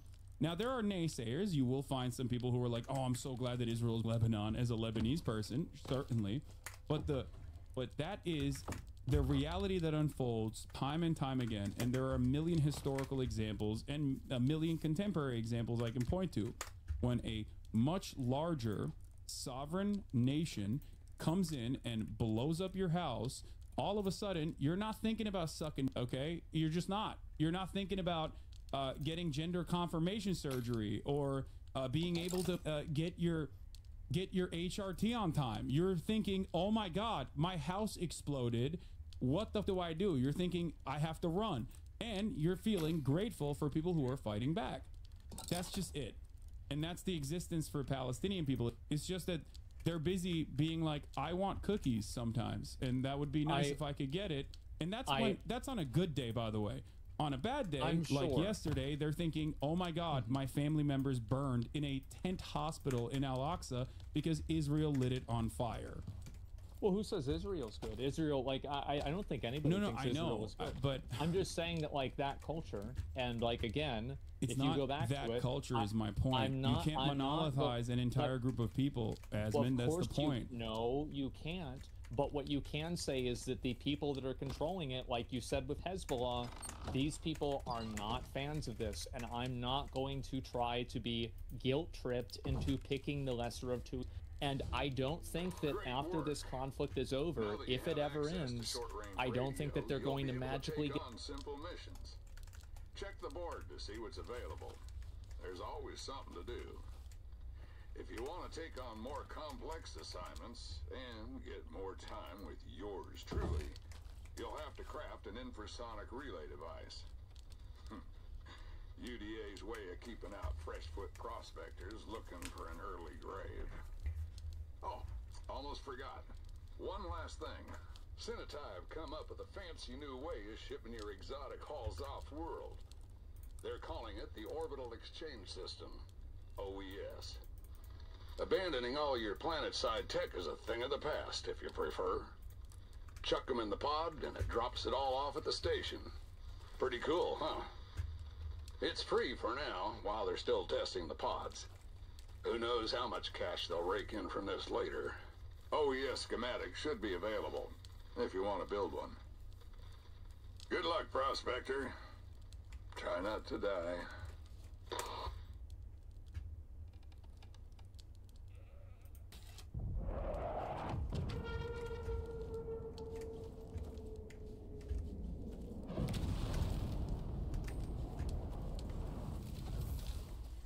Well, that was cool. What the hell?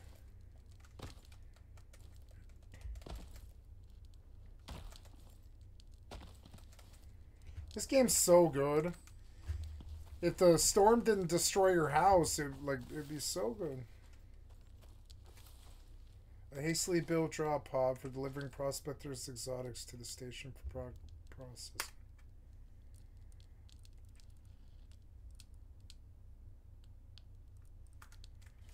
Oh, exotics? Oh, okay, exotics, huh?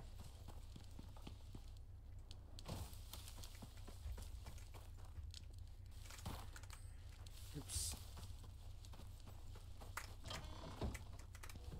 I have some exotics here somewhere.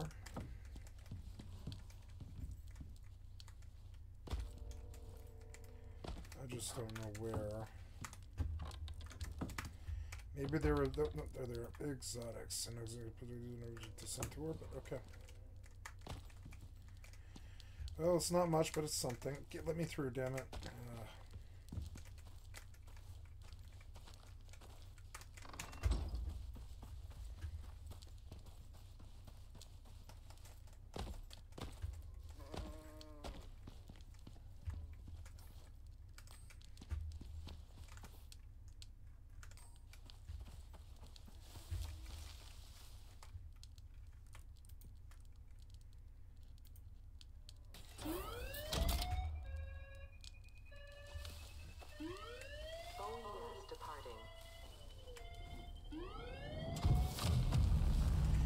Cool.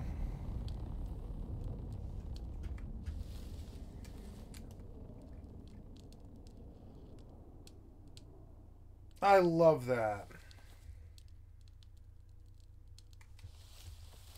It should have set all the trees on fire. But it wasn't my fault where it landed, you know?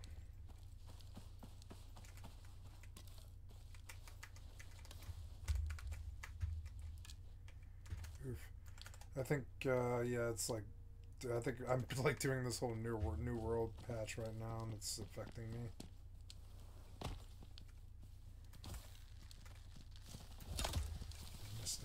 I hit him. No, that's the one I hit in the antler. It's that same deer.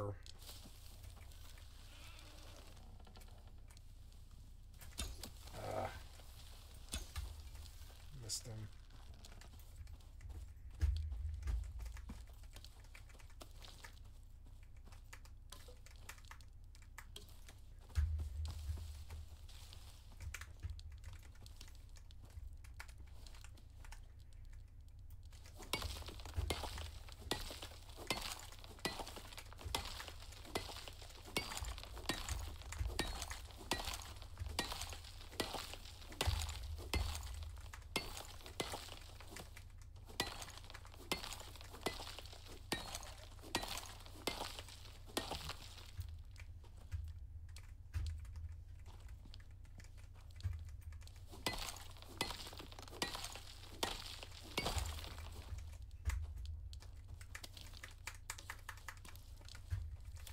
I think I will do this when I go to bed.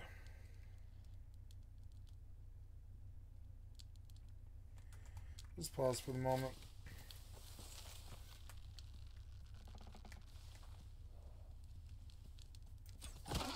Right in his eye.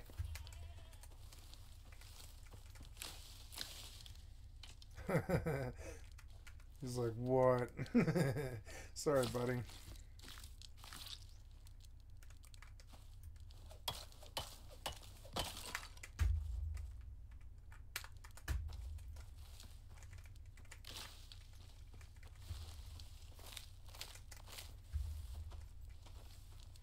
I will make sure that I lose your loot in a storm somehow. Make it totally pointless to kill you.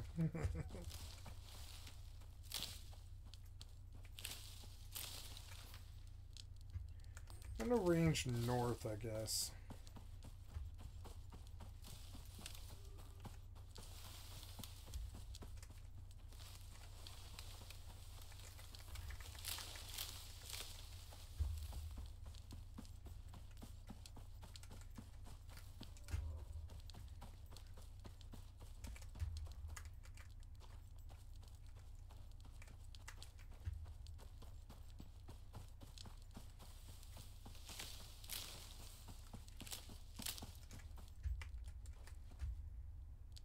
Oh, this is my guy? Yeah, I don't think I have anything. Can I give him this?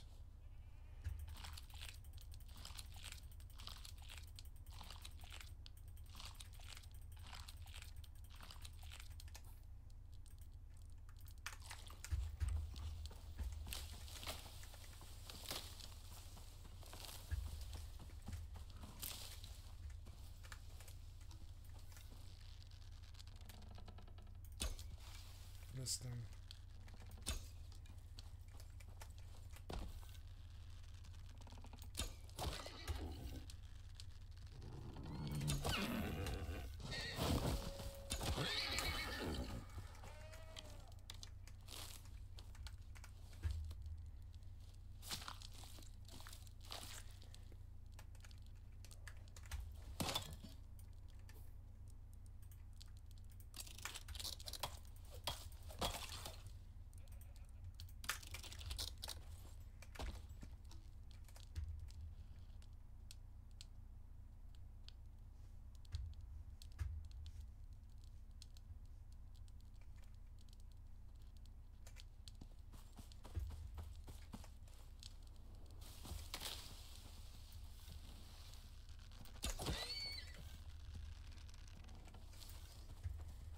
Oops.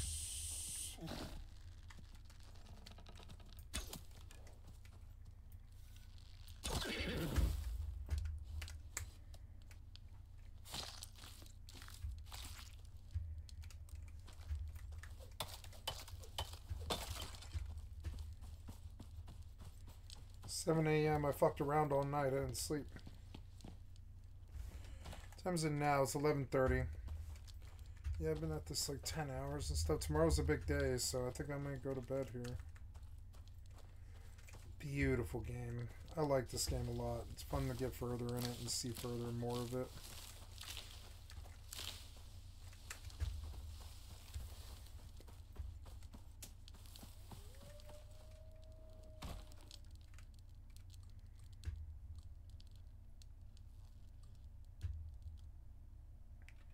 Yeah, sure. Okay, simple, easy. Find the bodies of a prospector team killed while on Icarus and deliver their IDs to the UDA.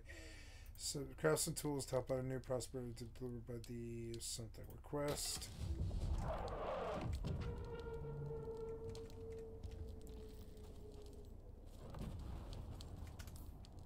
Yeah.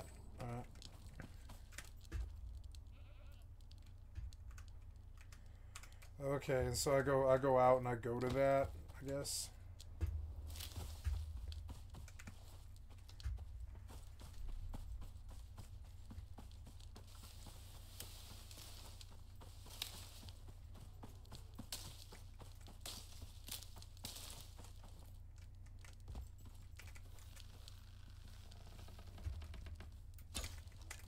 Fuck.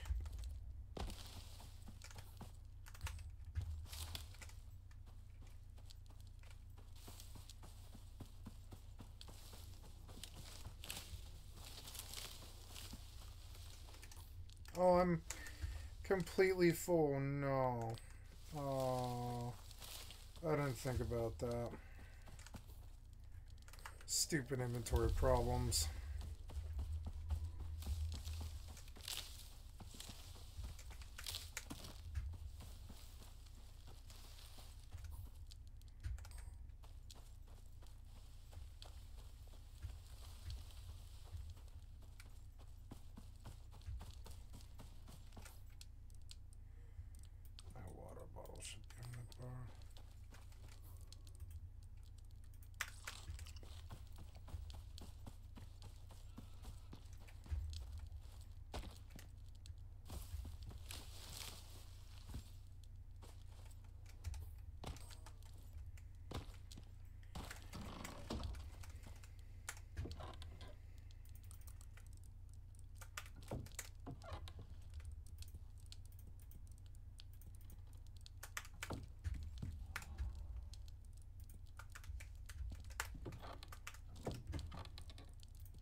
Level 50 bear.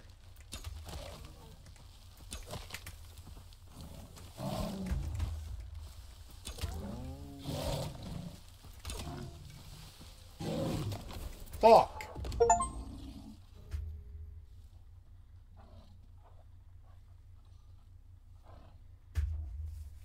Bastard.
Can't move.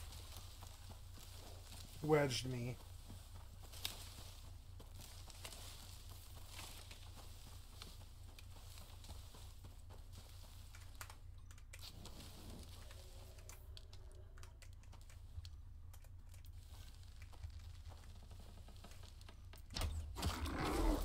He was a buffalo? He was a buffalo. Okay, never seen that before. I can't skin him. I don't have the right tool.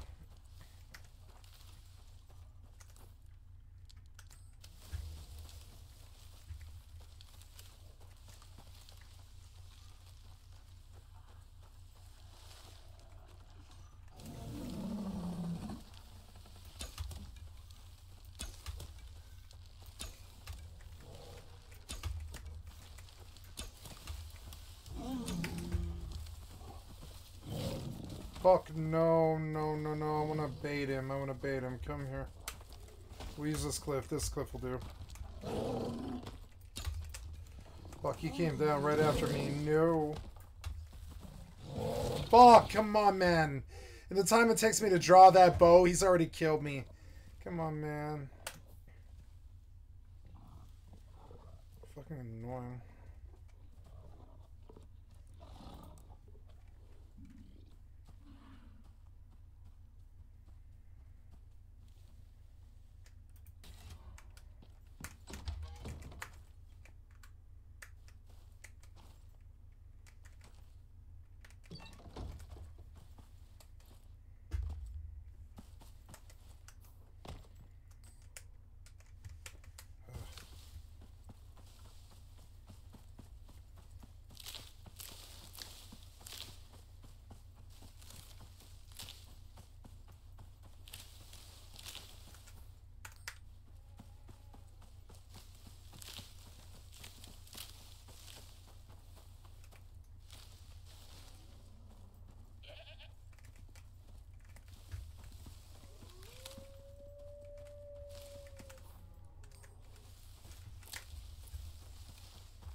Shit, there he is again. I need to get really high. And shoot him from up here. Where I can get like a bunch of shots at him. Fuck. Anvil bench. Forge. Repaired at the foundry with what? Repaired with what? Sticks? Bone. That's it. Bone at the bench. Okay. This bow, well, it's good. It's gonna break on me. Fucking annoying.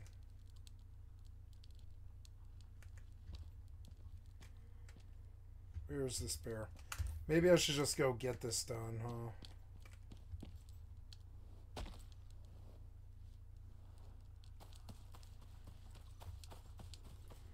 I don't particularly need to fight the bear, I don't think.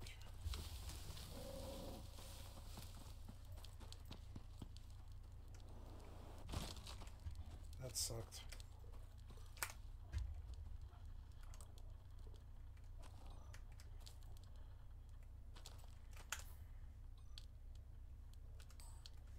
Wait, what does it want me to do? Oh no.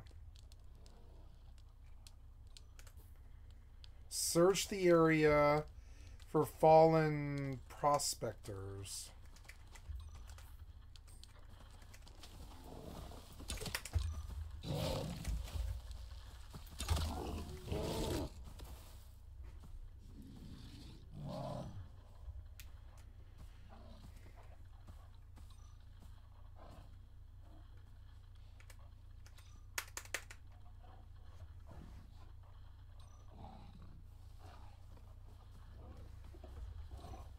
Maybe I can fight him with a shield. I don't know.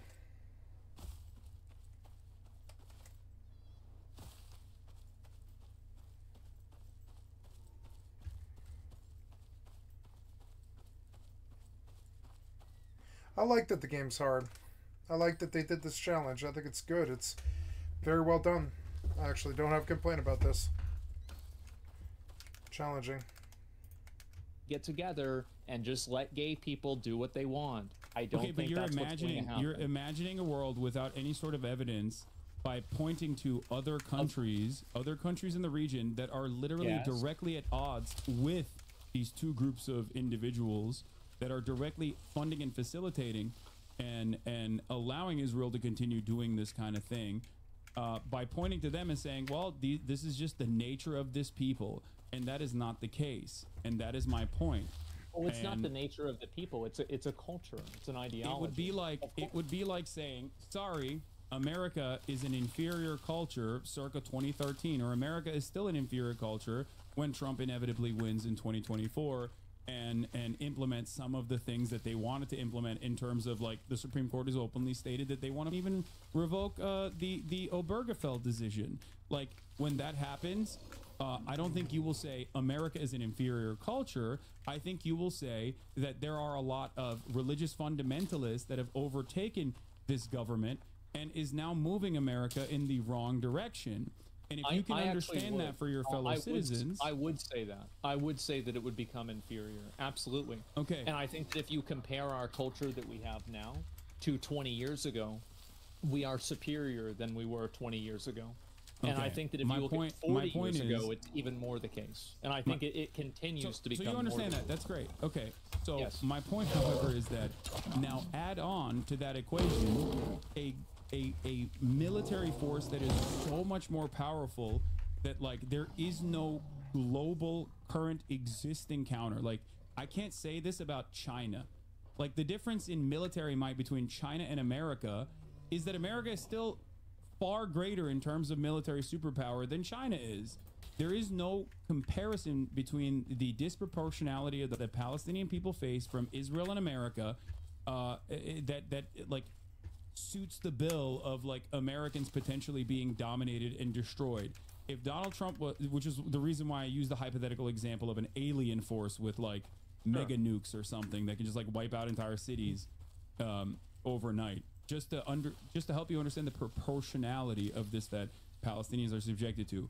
If Donald Trump tomorrow came into power and moved America in that direction, and then aliens invaded America, I think yourself and myself, alongside everyone else, would try our very best to fight back against the aliens, rather than turn around and be like, well, hold up now, you know, we gotta really figure out gay marriage again. We got to bring back gay marriage right now. We can't do that.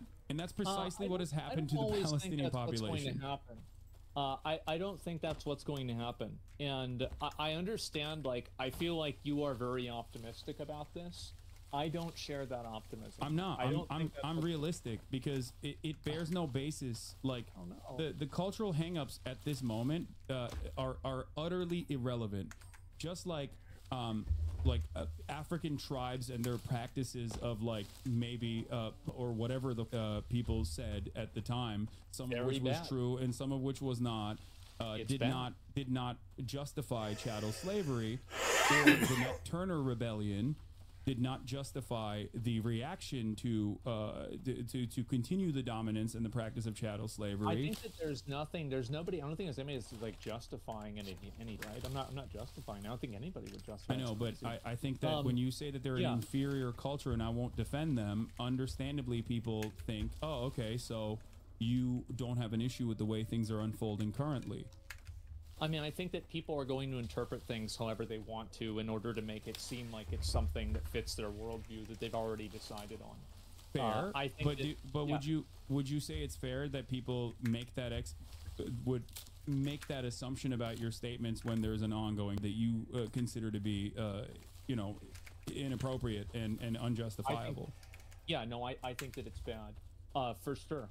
Of course it's bad. Okay. People are going to look at that. They're going to look at what I say, and they're going to make their decision off of that for whatever reason, right? I have no idea. One thing that I've learned on the internet is that it doesn't matter what you say. Most people have already decided if you're right or wrong before they watch the clip. That's really the truth. So I'm not really that concerned about that. Of course, I don't support random people, right? Nobody supports random people. But if you're talking about supporting a country and supporting a government or like a group that is in power, I would absolutely not support one that uses that power to people based off of their identity. I think that that's fine, but like I said, there has not been a single moment where the Palestinians have had any breathing room outside of like Israeli occupation where they have engaged in this sort of self-governance that you speak of. So it doesn't necessarily matter in the grand scheme of things where there's an active going on. Here's the thing. I really hope that we can end that the Palestinians will be able to make their own decisions, and we'll see which one of us is right about this. Okay. I do. That's my perspective. Okay. Because I don't think I can convince you.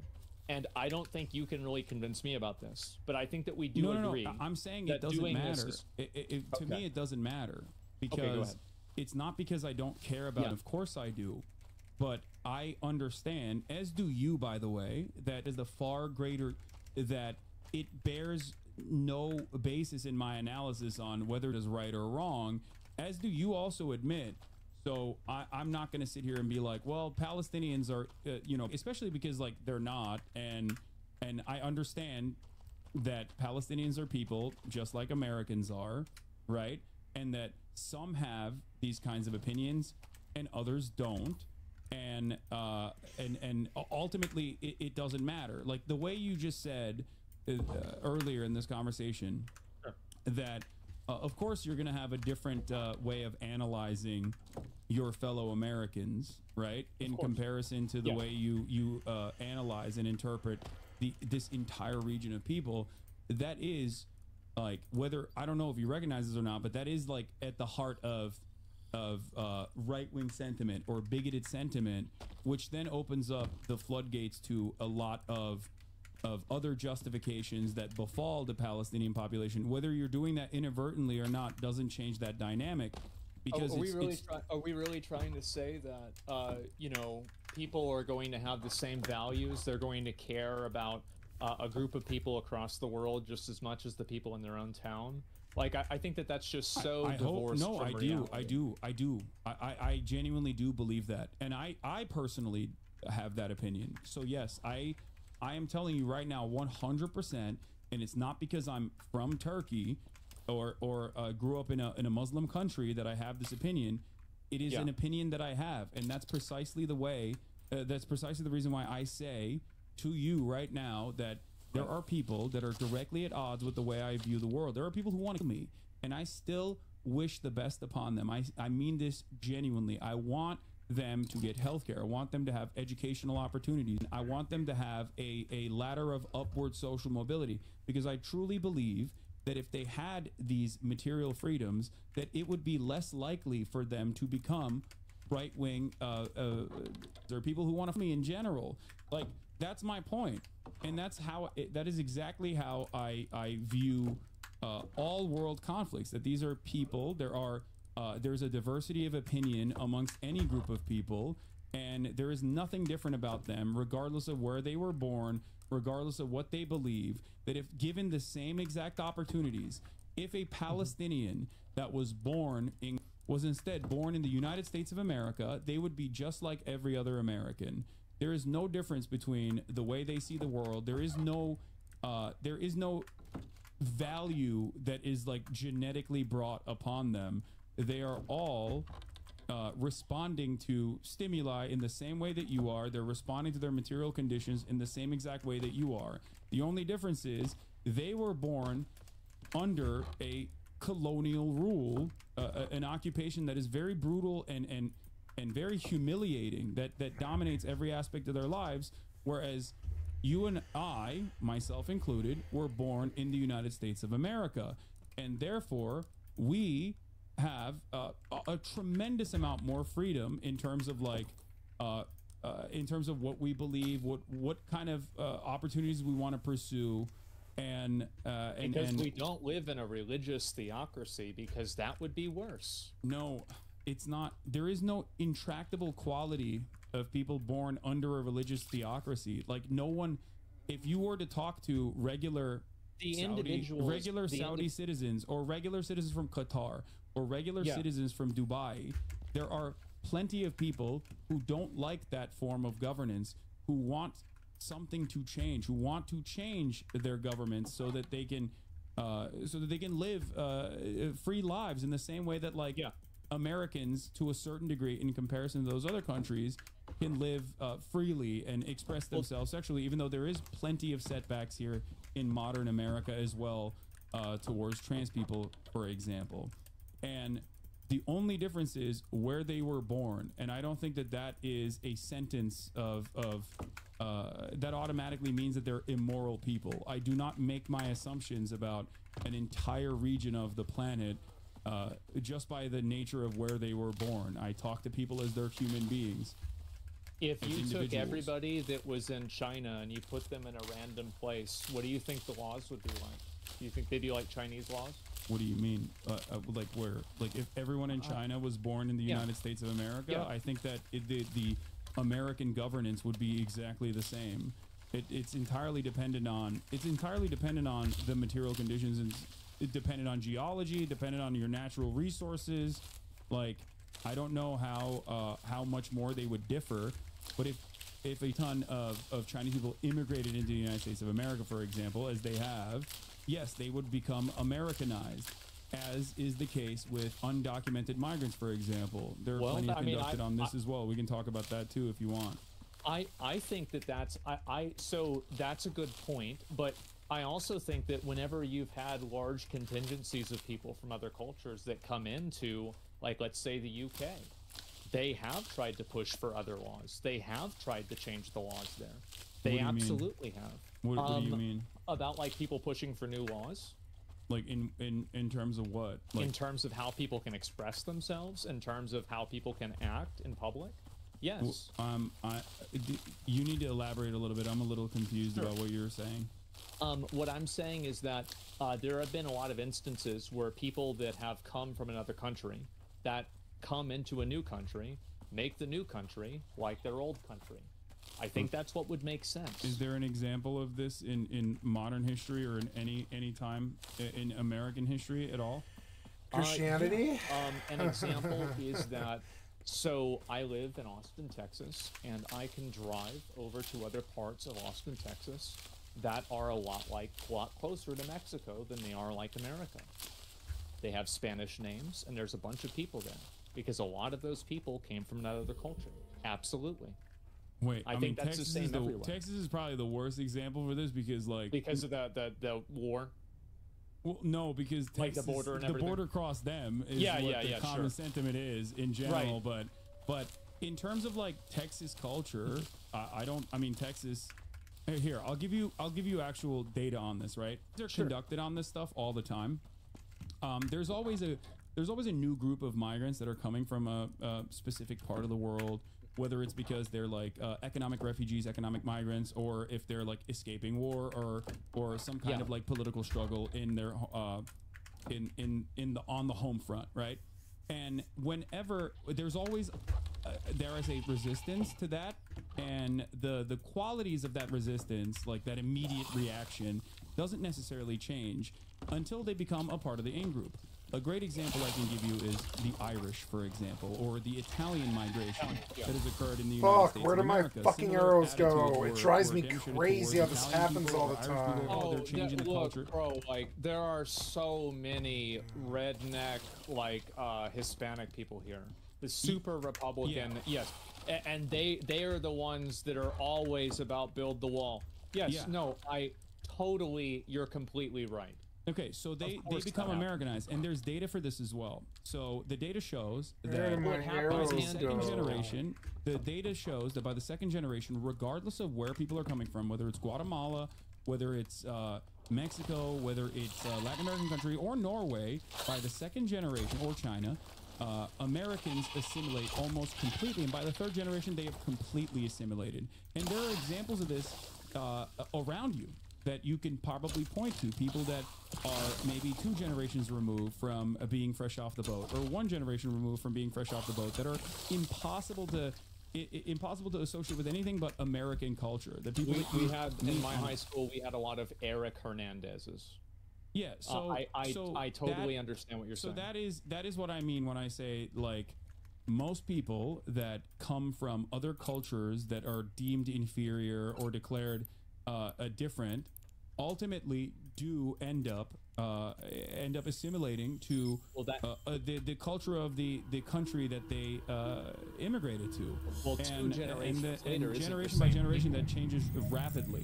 Well, I mean, you're talking about, like, you know, the way that one person is, like, 2 generations later. Of course, I'm not going to be like my grandfather. I'm sure you're not either. Yeah. Of course, people change over time. But I'm saying that if you take people from a culture, those are going to be their values. That is their values. Now, will that change over time based off of where they're at? Absolutely it will. Of course it will. But it's not like a switch. It's not some like switch, like somebody just comes over somewhere and they're just completely different. Yeah, but ultimately, second generation, it changes. So like their next of kin that is born on U.S. soil with the same rights and same responsibilities, like ultimately exhibit the exact same outcomes regardless once they are firmly a part of the in-group. So ultimately, I guess that like kind of goes it kind of goes against the argument that you were presenting earlier that you also recognize, right? Like that these people, they come in and they are not monolithic. Okay, they are not monolithic in their understanding of the world at all. And while there might be some cultural differences, ultimately, nothing like inferior or superior to one another. I don't know about that. I don't know about that. I think that there are differences that are inferior and superior. It's not even a question. I don't think that people are. I don't think that people are impossible to change. That is not something that I believe. But having to change them implies that they should change. I don't think that's what I'm saying. Yes, I think that some things should change. I think that in terms of inferiority, I wouldn't necessarily say cultural inferiority. I'd say conservatism. That's the way I view the world. Like, from my perspective, I think that a lot of the things that people point to, a lot of the issues that people point to, actually is just simply conservatism being repackaged as like an intractable quality of a different culture. Yep. Okay, let me ask you this question. Do you think that we'd be having this conversation if I said conservatism instead? Because, like, obviously, like, a lot of people are upset about it. Because it's an entirely different thing. Because conservatism can change. People can change their minds. People can change their attitudes. But people cannot change their like the way that they're analyzed by the in-group that is the dominant group in power. If they're being analyzed as like an intractable, inalienable group of like a force almost that is like completely monolithic. Yes, if you were to say that the conservatism demonstrated by certain groups is inferior to I don't know, like broader. It's not even that their conservatism is different. It's just conservatism adjusted to their material conditions as well. I feel like you kind of have the same viewpoint on this that I do, though. Like, it's just that like your vocabulary is different. No, I because think that really okay. No, of course not. Because for me, it's not like the cultural differences. I like to say that there's a universality to hogs. I call conservatives hogs all the time. I do hog watch, whatever, right? And the reason why I don't have an issue saying that, even though many people get very upset at me when I say things like that, is because conservatism or liberalism, okay, is just simply a way of understanding the world. Approaches to understanding the world is simply a way that you look at the regular stimuli that you experience on a daily basis, and your analysis can change. Your analysis can very easily change, and you can be an entirely different person. There's a ton of people that are in my community that used to be right-wing on one issue or many other issues that have over time understood and demonstrated empathy and have changed their minds on these issues and no longer consider themselves to be conservative. Whereas when you engage in like cultural inferiority in conversations like that, there is an intractable quality that is associated with this like entire group of individuals, and entire group of people, instead of individualizing them as like people that might have a different perspective than you that can change over time, you end up treating them as the other. And that is what I try to fight against on a regular basis here as well. Like, there are groupings that are appropriate, like for example Nazis, people who believe in Nazi ideology or fascist ideology. You can group them just as well as you can group like socialists or any other form of ideology, and you can associate certain aspects of their understanding of the world as like, you can ascribe certain aspects of the way that they analyze the world as good or bad. But when you start talking about like inferior cultures, that sets up the opportunity for historically at least dehumanization, and also it justifies a lot of the atrocities that those people end up experiencing. But you do agree that those viewpoints though are worse, right? What do you mean? Well, like for example, being it's against the law to be gay. Like, this is a worse viewpoint. I think it's okay. I think that bigotry of that sort is, of course, abhorrent. I do not agree with that at all. But how would you define that? But like, I mean, would you say? Would you say conservatism is inferior to liberalism? I think conservatism is wrong. That's the way I see it. I do personally consider it to be inferior, but I also have the understanding that like the conservatives here in the United States of America are conservative within the boundaries that are permissible to American society. They respond to American material conditions. If the conservative mindset, which can change, okay, because no one is born a conservative. But let's say someone was someone that is conservative here, if they automatically adjusted to the material conditions of like conservatism in Iran, they would be no different than the mullahs.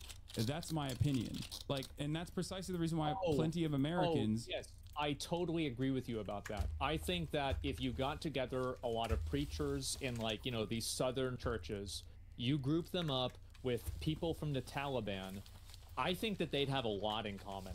Yes. I totally even the likes of Ben Shapiro, yes. It's adjusted to American society. It doesn't have to be a one-to-one comparison. It's adjusted to American society, because ultimately, what do our conservatives do? Like, an example I use regularly is you have the what's that church that always goes to like even Westboro Baptist Church? Yeah, Westboro Baptist Church. Like, those guys are insane. Right? They are. But what do? Instead of going and rising up in arms and like murking gay people, they go and protest outside of like, I don't know, non-denominational churches, or they go protest like at a gay funeral. And then what do? They go back home and eat $5 jalapeno poppers at Applebee's, because that is the material reality of living in the United States of America. A lot of your needs are fulfilled. A lot of your needs are met. If the dynamic was that America resembled, I don't know, the Korengal Valley, or America resembled the material conditions of like a Gaza, you bet your ass that those guys would absolutely, or Iran is a better example in this circumstance, they would be doing the same. They would be doing not even the mullahs are doing. They'd be doing ISIS. They'd be throwing gay people off the roofs. You know what I mean? And that's the thank God that we have American culture. No, but it's not. But that you see, in check. no, but that's not American culture. You see, that is American material reality. That it is our material reality that we've created through our culture. No, no, culture is not what disagree. created this material reality. I absolutely disagree with that. Yes, it is American domination that we that there is an invisibility to that has allowed us to live in the heart of luxury. Agreed. There is no cultural underpinning that made Americans like exist in the way that they do. It's more so just military dominance. You think a culture has no impact on the success of a country? No, I don't think so. I think that culture is created after the material realities. Yeah, no, I don't think that there's like anything unique. See, that's what I mean. Do you think that there is some uniqueness to like someone being American? And if you think that there's a uniqueness to someone being American, then what happened before America even existed, right? Or if there's a uniqueness to someone being American, do you think that they like any person living somewhere else would directly be at odds if they were to come into the United States of America? I want to make a second longbow. I think some people aren't. And I'm sure there's a spectrum for that. There's some people that come into America and they Americanize right away. Absolutely, 100%. Yeah, myself. And, oh, yeah, there you go. And so, because like you came over here, you 12. I came here when I was 18. Oh shit. Okay. Wow. Okay. Way later. Yeah. So yeah, you just fit right in. It's no big deal. Other people, it's totally different. I think a big reason for that is language too. Agreed. Certainly, like you speak English. That is a part of it. But my point is, I don't think that like American culture is like is superior. There's plenty of issues that you have also.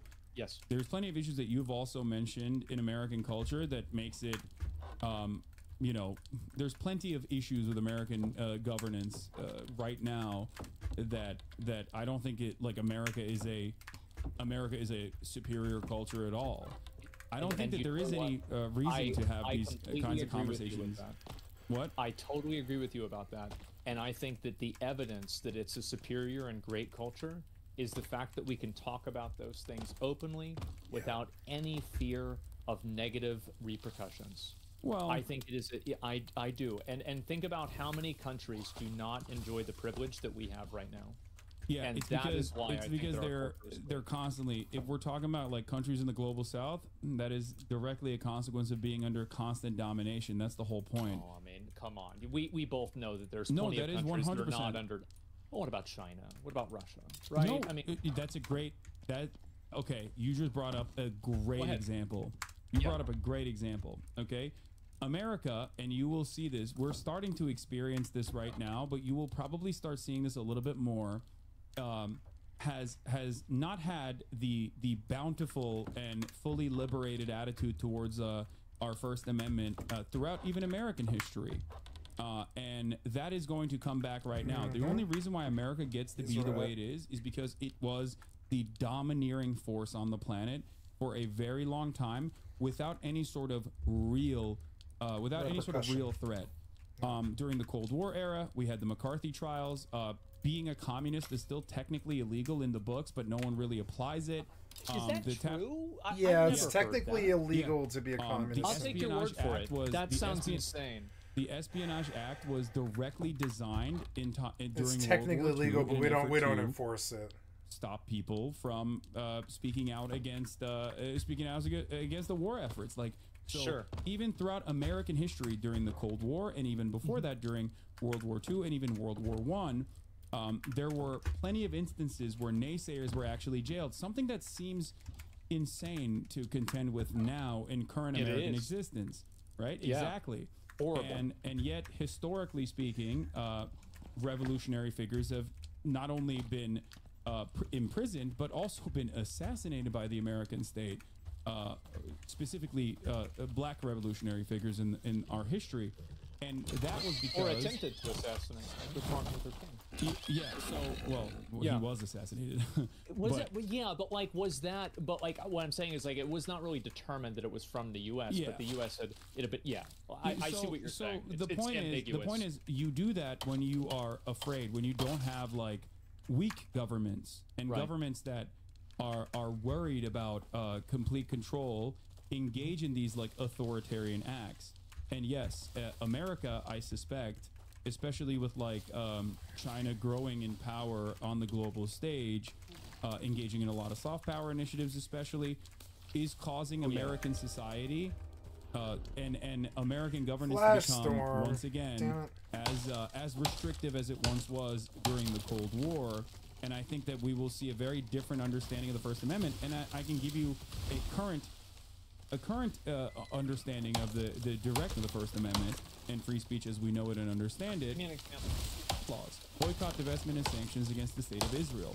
BDS laws, or boycott, divestment, and sanctions, was a movement that was created against South Africa. It was to apply social pressure by taking advantage of this wonderful First Amendment that we have here to directly demand that the American government and American corporations boycott the state of South Africa.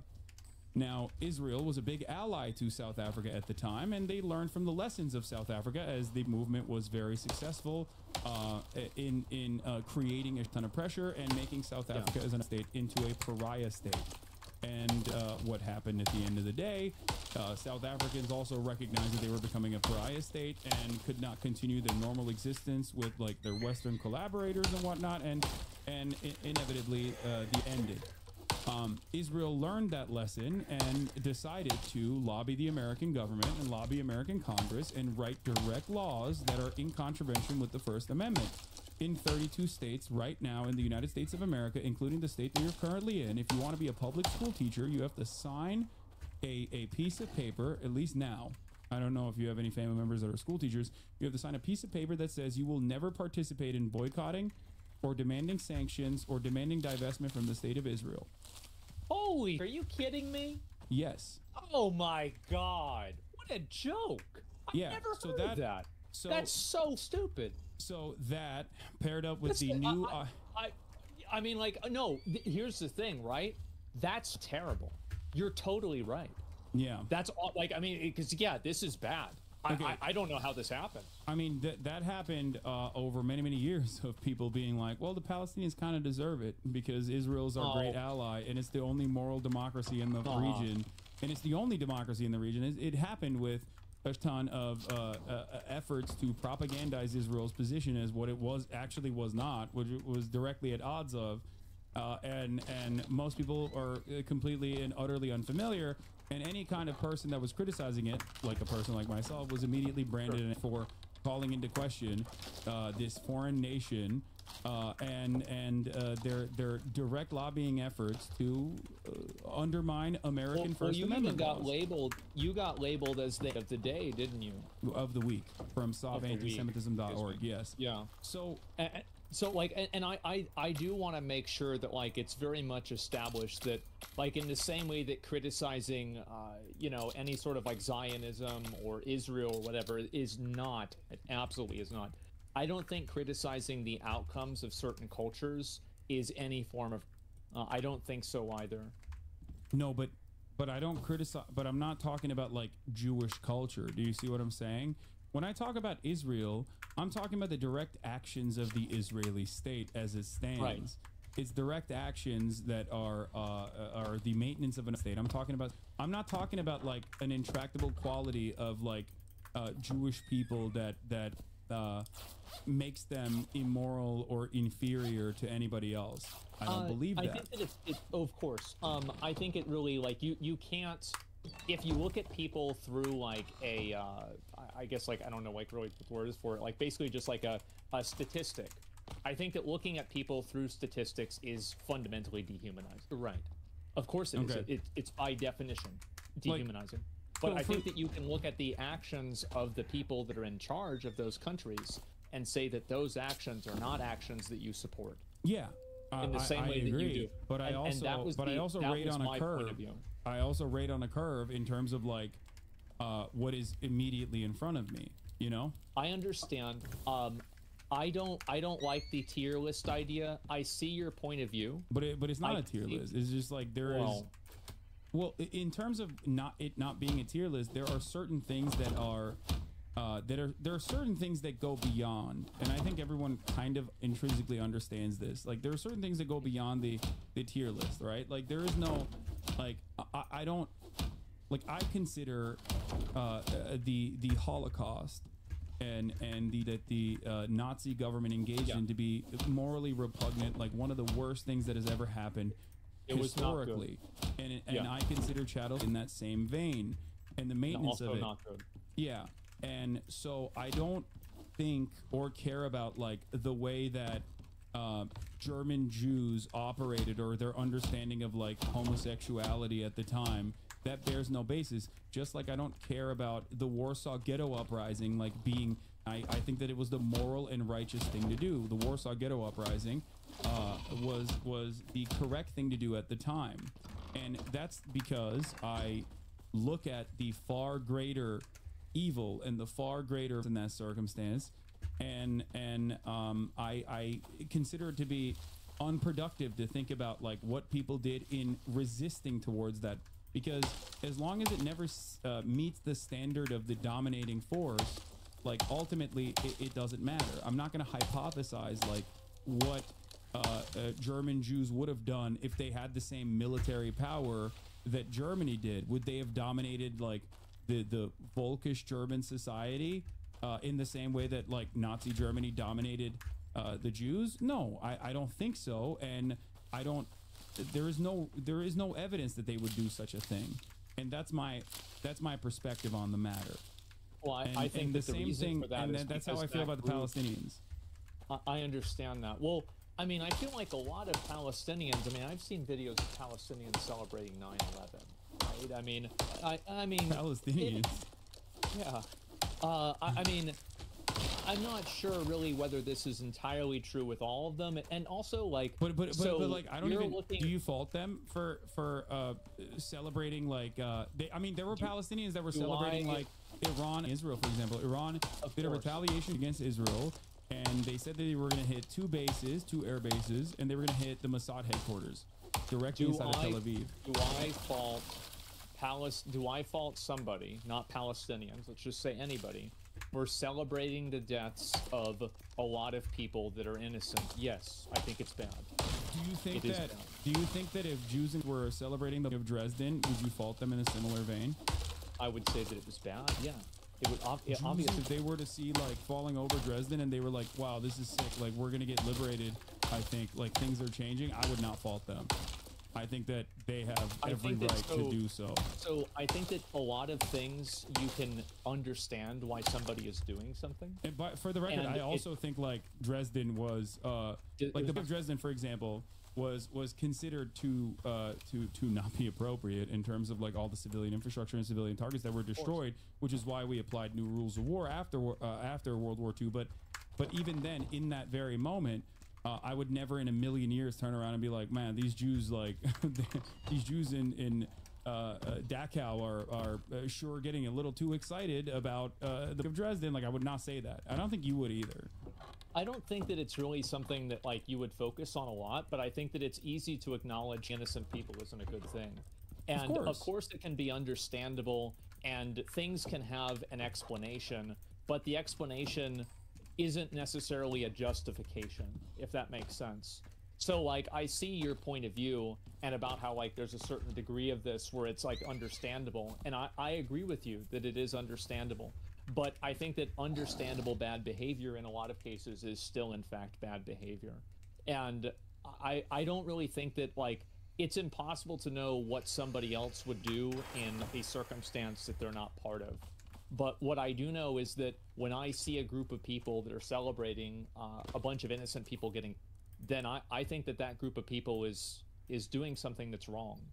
And I think that it's universally wrong.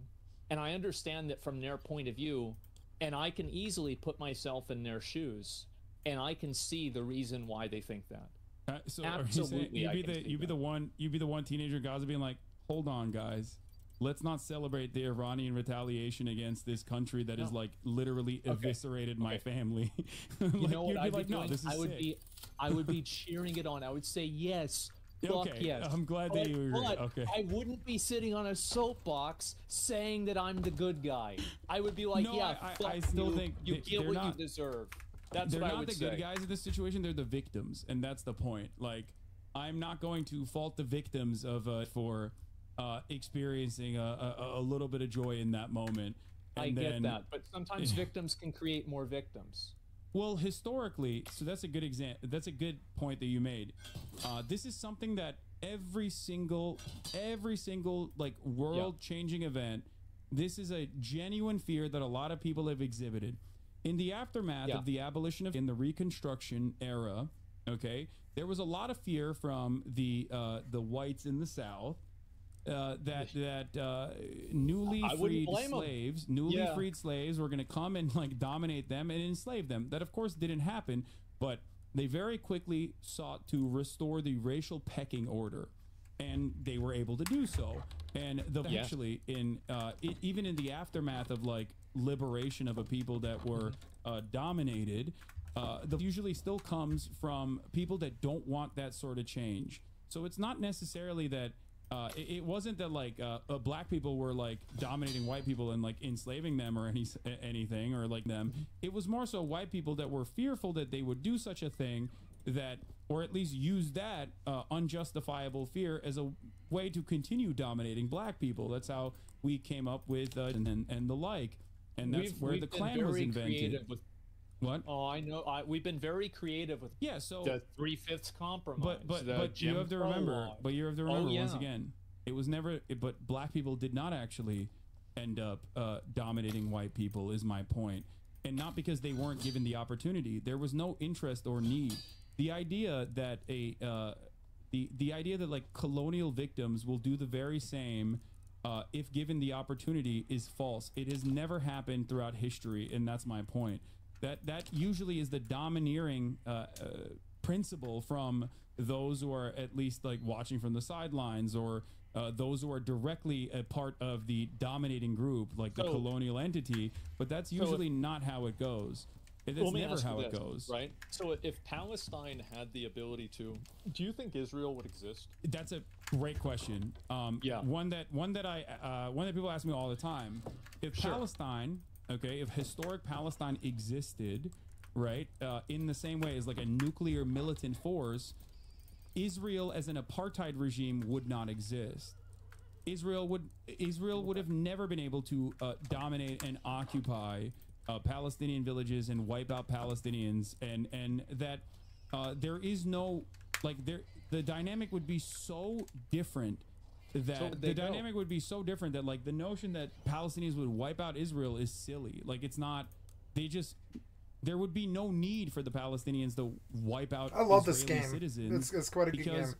That need is born out of being removed from their homes, their ancestral homelands, and being destroyed. If, for example, in the 20s, when the settler colonial initiative started after the Balfour Declaration, if this was not done as a dominating force, a British Empire at the time, was not purposely and willingly shipping Jewish people into the region and giving them areas that they had declared that was basically created in the same way that like America was created, giving them areas of land specifically, and instead, if Jewish people were like voluntarily migrating into the region, then it would resemble American society. It would be a diverse society of Jews and Muslims and Christians living side by side. But that is a complete alternative history in this situation, so I don't even know how that would work. Massively. Yeah, it's total alternative. Well, I don't know whether that would happen. I could point to like Ottoman rule in the region, because Jews did live in the region under Ottoman occupation, and they were cohabitating the space without much struggle or fight at all, as a matter of fact. I think that you're right about that. I do. If I think about it myself, and I feel like back then, definitely a better cultural viewpoint on that. I think so. I don't know what would happen if you know, Israel wasn't able to defend itself. Would they continue to exist? Right? It's very hard to say.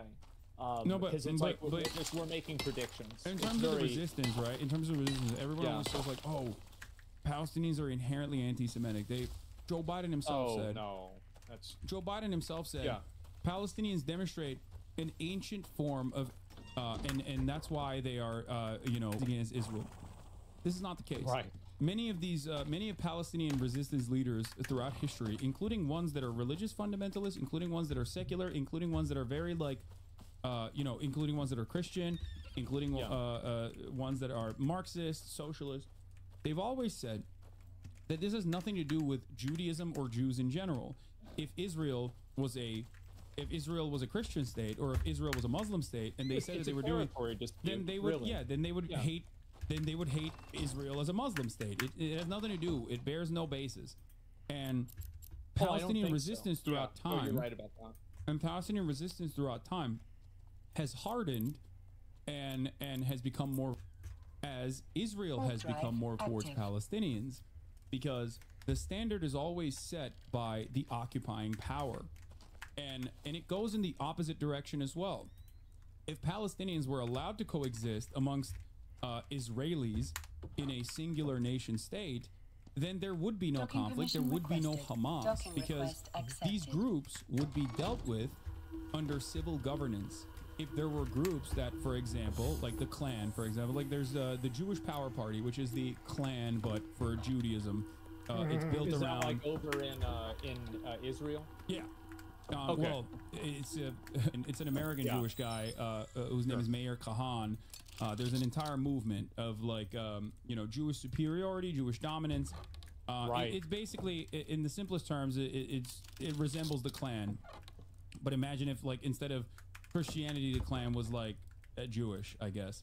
So it's racial superiority. I mean, racial superiority, ethnic superiority, and religious superiority. Sure. So, like, those groups historically inside of Israel, before they became, you know, a part of the current Israeli government as they are now, those groups used to be treated as like, you know, now of course Israeli society were usually only Muslims and Palestinians and Christian Palestinians, Muslim Palestinians alike, were oftentimes let go with a slap on the wrist, including but not limited to Itamar Ben-Gvir. Man, this went on they talked for what, 5 hours or something, 4 hours. Yeah. Wow.